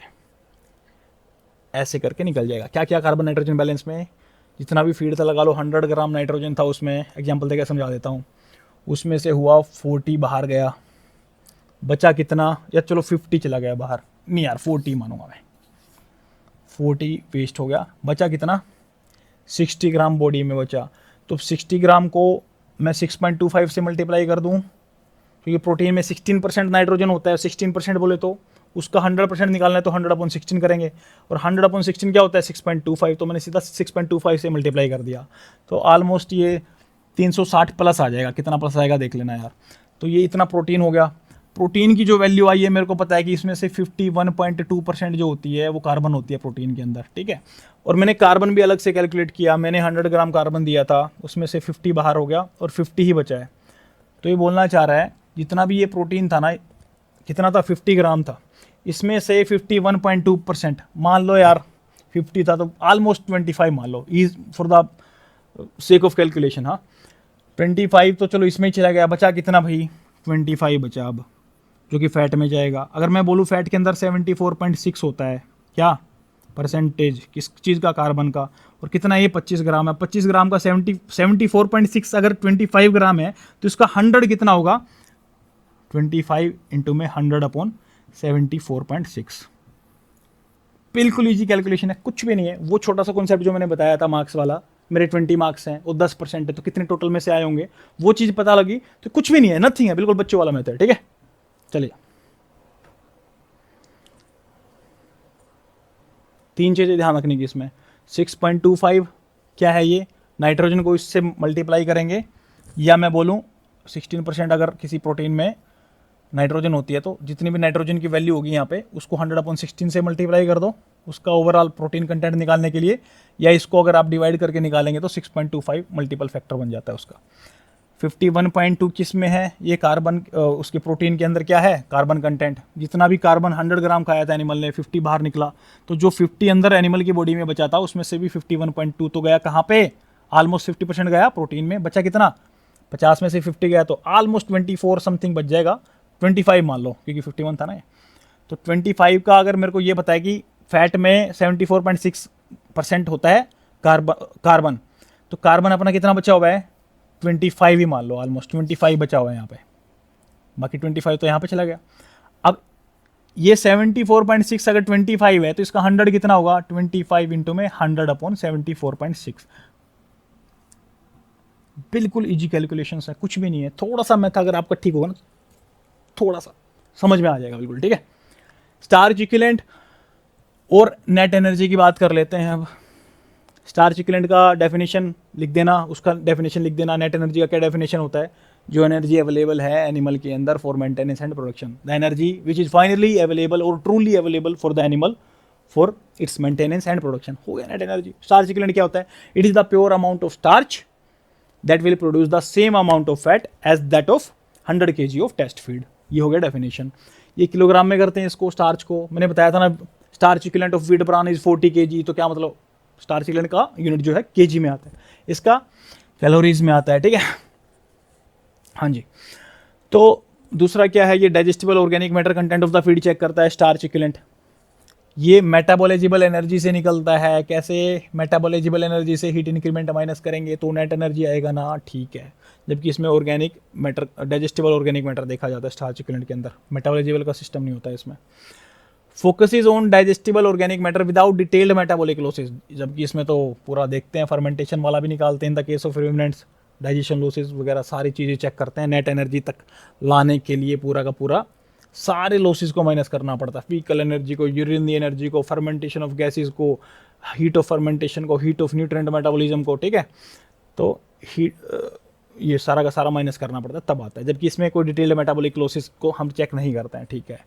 इसमें ये मेंटेनेंस और प्रोडक्शन को कोई सेपरेटली नहीं करता है, जबकि नेट एनर्जी को हम किस में करते हैं, मेंटेनेंस में यूज होगी और प्रोडक्शन में, जबकि इसका ऐसा कोई सेपरेशन नहीं होता है, इसमें एक्सप्लिसिटली नहीं बताता है। Used for evaluating energy content in ruminant diet, ठीक है। ये रूमिनेंट नॉन रूमिनेंट दोनों में यूज करते हैं नेट एनर्जी वाला। ये यूजुअली स्टार्च इक्विवेलेंट जो होता है यूजुअली रूमिनेंट्स के अंदर करते हैं। ये यूरोपियन सिस्टम मैंने बताया था, ये यूएसए के अंदर होता है। कुछ नथिंग है, कुछ भी नहीं है, कुछ भी ऐसा नहीं था इसमें जो समझ में नहीं आया होगा। मैं पूरी उम्मीद करके चल रहा हूँ कि बिल्कुल आपको क्लियर होना चाहिए। नहीं क्लियर है तो कोई बात नहीं, लाइव लेक्चर में कभी बच जाओ तो पूछ लेना, तो बता दूंगा, नहीं तो डाउट सेशन होते हैं उसके अंदर बता देंगे, ठीक है। अभी फिनिश हो ही गया है बस लेक्चर, 10 मिनट का और बचा है मैक्सिमम। अब डाइजेस्टिबल और मेटाबॉलिजिबल एनर्जी की बात कर लेते हैं। डाइजेस्टिबल का डेफिनेशन लिख देना, मेटाबॉलिजिबल का लिख देना, उसके बाद ये फार्मूला लिख देना। ग्रोस में से फीकल माइनस करेंगे डाइजेस्टिबल आएगा, और डाइजेस्टिबल से हम इन द केस ऑफ रूमिनेंट्स की अगर बात कर रहे हैं तो यूरिनरी एनर्जी भी माइनस करनी पड़ेगी और गैसेस भी माइनस करनी पड़ेंगी। कौन सी गैसेस, जो फर्मेंटेशन से निकलती हैं, किस में निकलती हैं, रूमिनेंट्स में निकलती है। कौन सी गैस होती है major, methane. Very good. Application फिर डाइजेस्टिबिलिटी चेक करने के लिए निकालते हैं कि यार डाइजेस्टिबल एनर्जी क्या बोलना चाह रहा है। बेसिकल मैंने बताया ना, डाइजेस्टिबिलिटी ट्रायल से निकलती है, क्या बोलना चाह रहा है, कितना खाया, कितना बाहर निकल गया और अंदर कितना बचा, तो डाइजेस्टिबिलिटी की बात कर रहा है ना ये। तो एप्लीकेशन किसमें है, डाइजेस्टिबिलिटी को चेक करने के लिए निकालते हैं।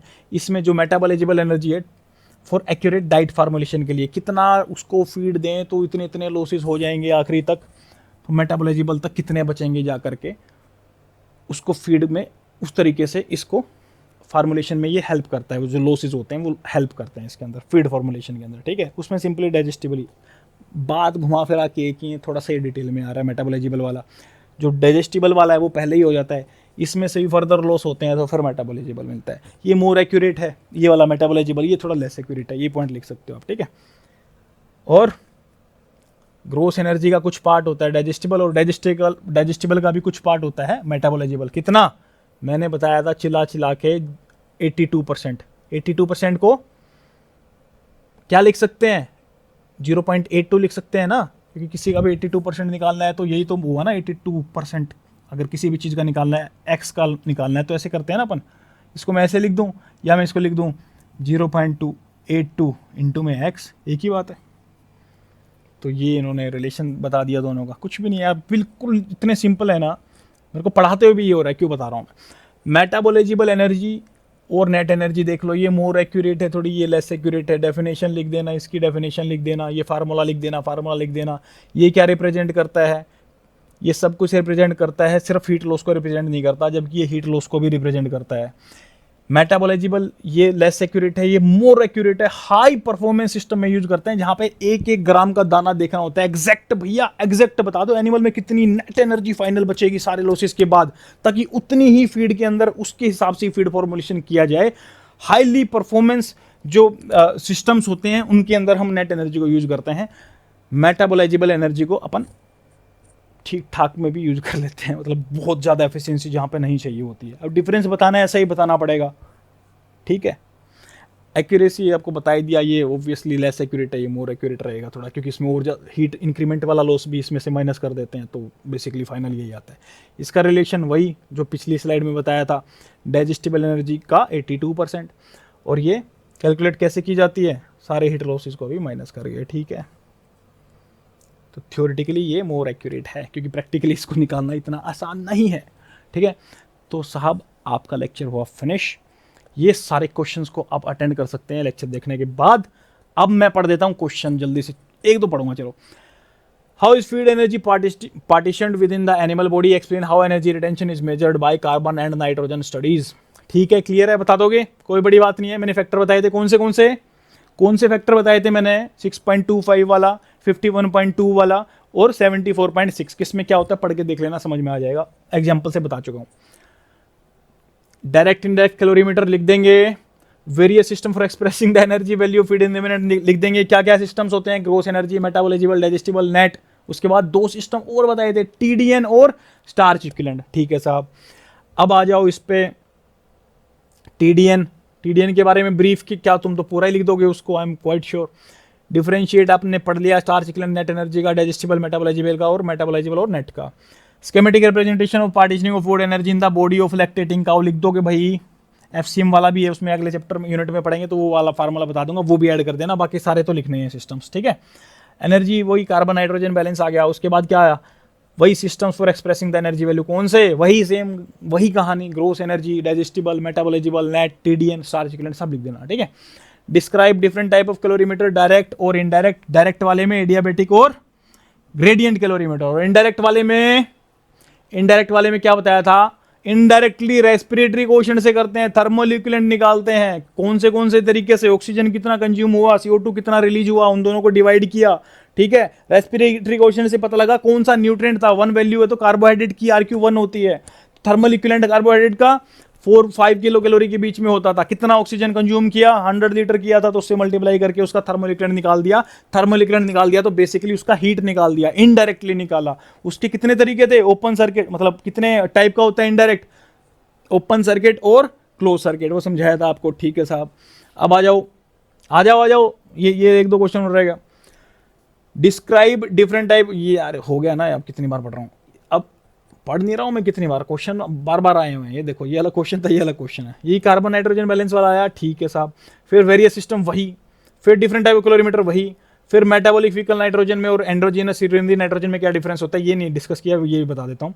Right A short note on TDN लिख दोगे। Describe the partitioning of food energy, देख रहे हो, define the term TDN and describe the various factor which affect the TDN. देखो कितनी बार टीडीएन आया, इसलिए चिल्ला के बता रहा था, पढ़ लो, समझ लो।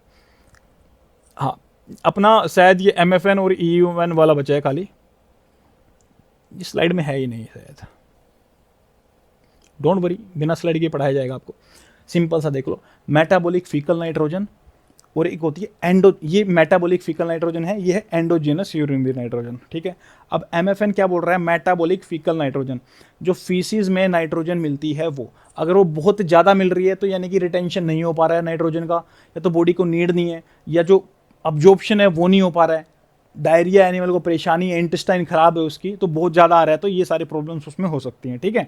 डायरेक्टली उसको फीड से नहीं निकालते, इनडायरेक्टली निकालते, जो पहले फीड खा लिया तो उसके बाद जो चल रहा है लंबे समय तक, उसको हम निकालते हैं मेटाबॉलिक फीकल नाइट्रोजन में। ऐसा नहीं कि फीड खिलाया उसके बाद देख रहे हैं सीधा, तो इसलिए हम बोल देते हैं इनडायरेक्टली निकालते हैं उसको।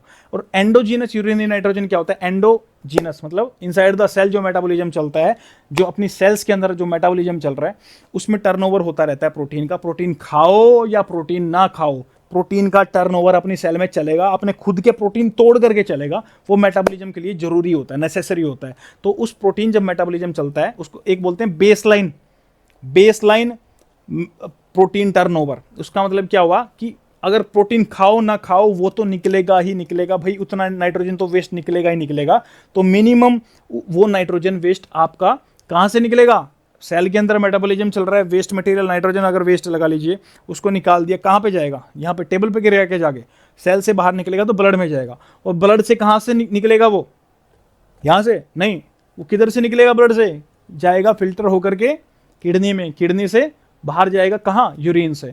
तो यूरिनरी, इसलिए उसको क्या बोल रहे हैं, एंडोजीनस यूरिनरी नाइट्रोजन। जो इनसाइड द सेल एंडोजीनस जो भी प्रोसेस हो रहा है, मेटाबॉलिज्म हो रहा है, प्रोटीन टर्नओवर हो रहा है, उसमें से जो वेस्ट नाइट्रोजन है वो बाहर निकल के ब्लड में आता है, उसके बाद वो बाहर जाता है। बेसलाइन क्या होता है, प्रोटीन खाओ ना खाओ मिनिमम इतना नाइट्रोजन तो बाहर आना चाहिए, ठीक है, तो बेसलाइन होता है। अगर ज़्यादा आ रहा है तो गड़बड़ है, एनिमल में जेनेटिक में प्रॉब्लम है, हो सकता है फीड ज़्यादा खा रहा हो सकता है उसका जो मैकेनिज्म चल रहा है उसमें कोई म्यूटेशन हो गया हो, टर्नओवर ज़्यादा बढ़ रहा है। तो इन सब चीज़ों का फ़ायदा मतलब पता लग जाता है किससे, एंडोजीनस यूरिनरी नाइट्रोजन की वैल्यू देख करके।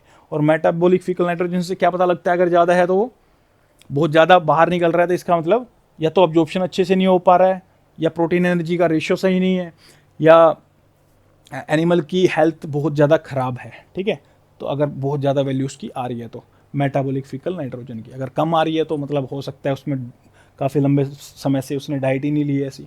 तो ये MFN और EUN का था, छोटे छोटे कॉन्सेप्ट थे जो मेन कॉन्ट्रास्टिंग कॉन्सेप्ट थे। मैंने 2-3 पॉइंट स्टार्टिंग में बता दिया आपको, बाकी अभी कुछ नहीं है, 2-3 पॉइंट भी लिख के आओगे तो भी चलेगा।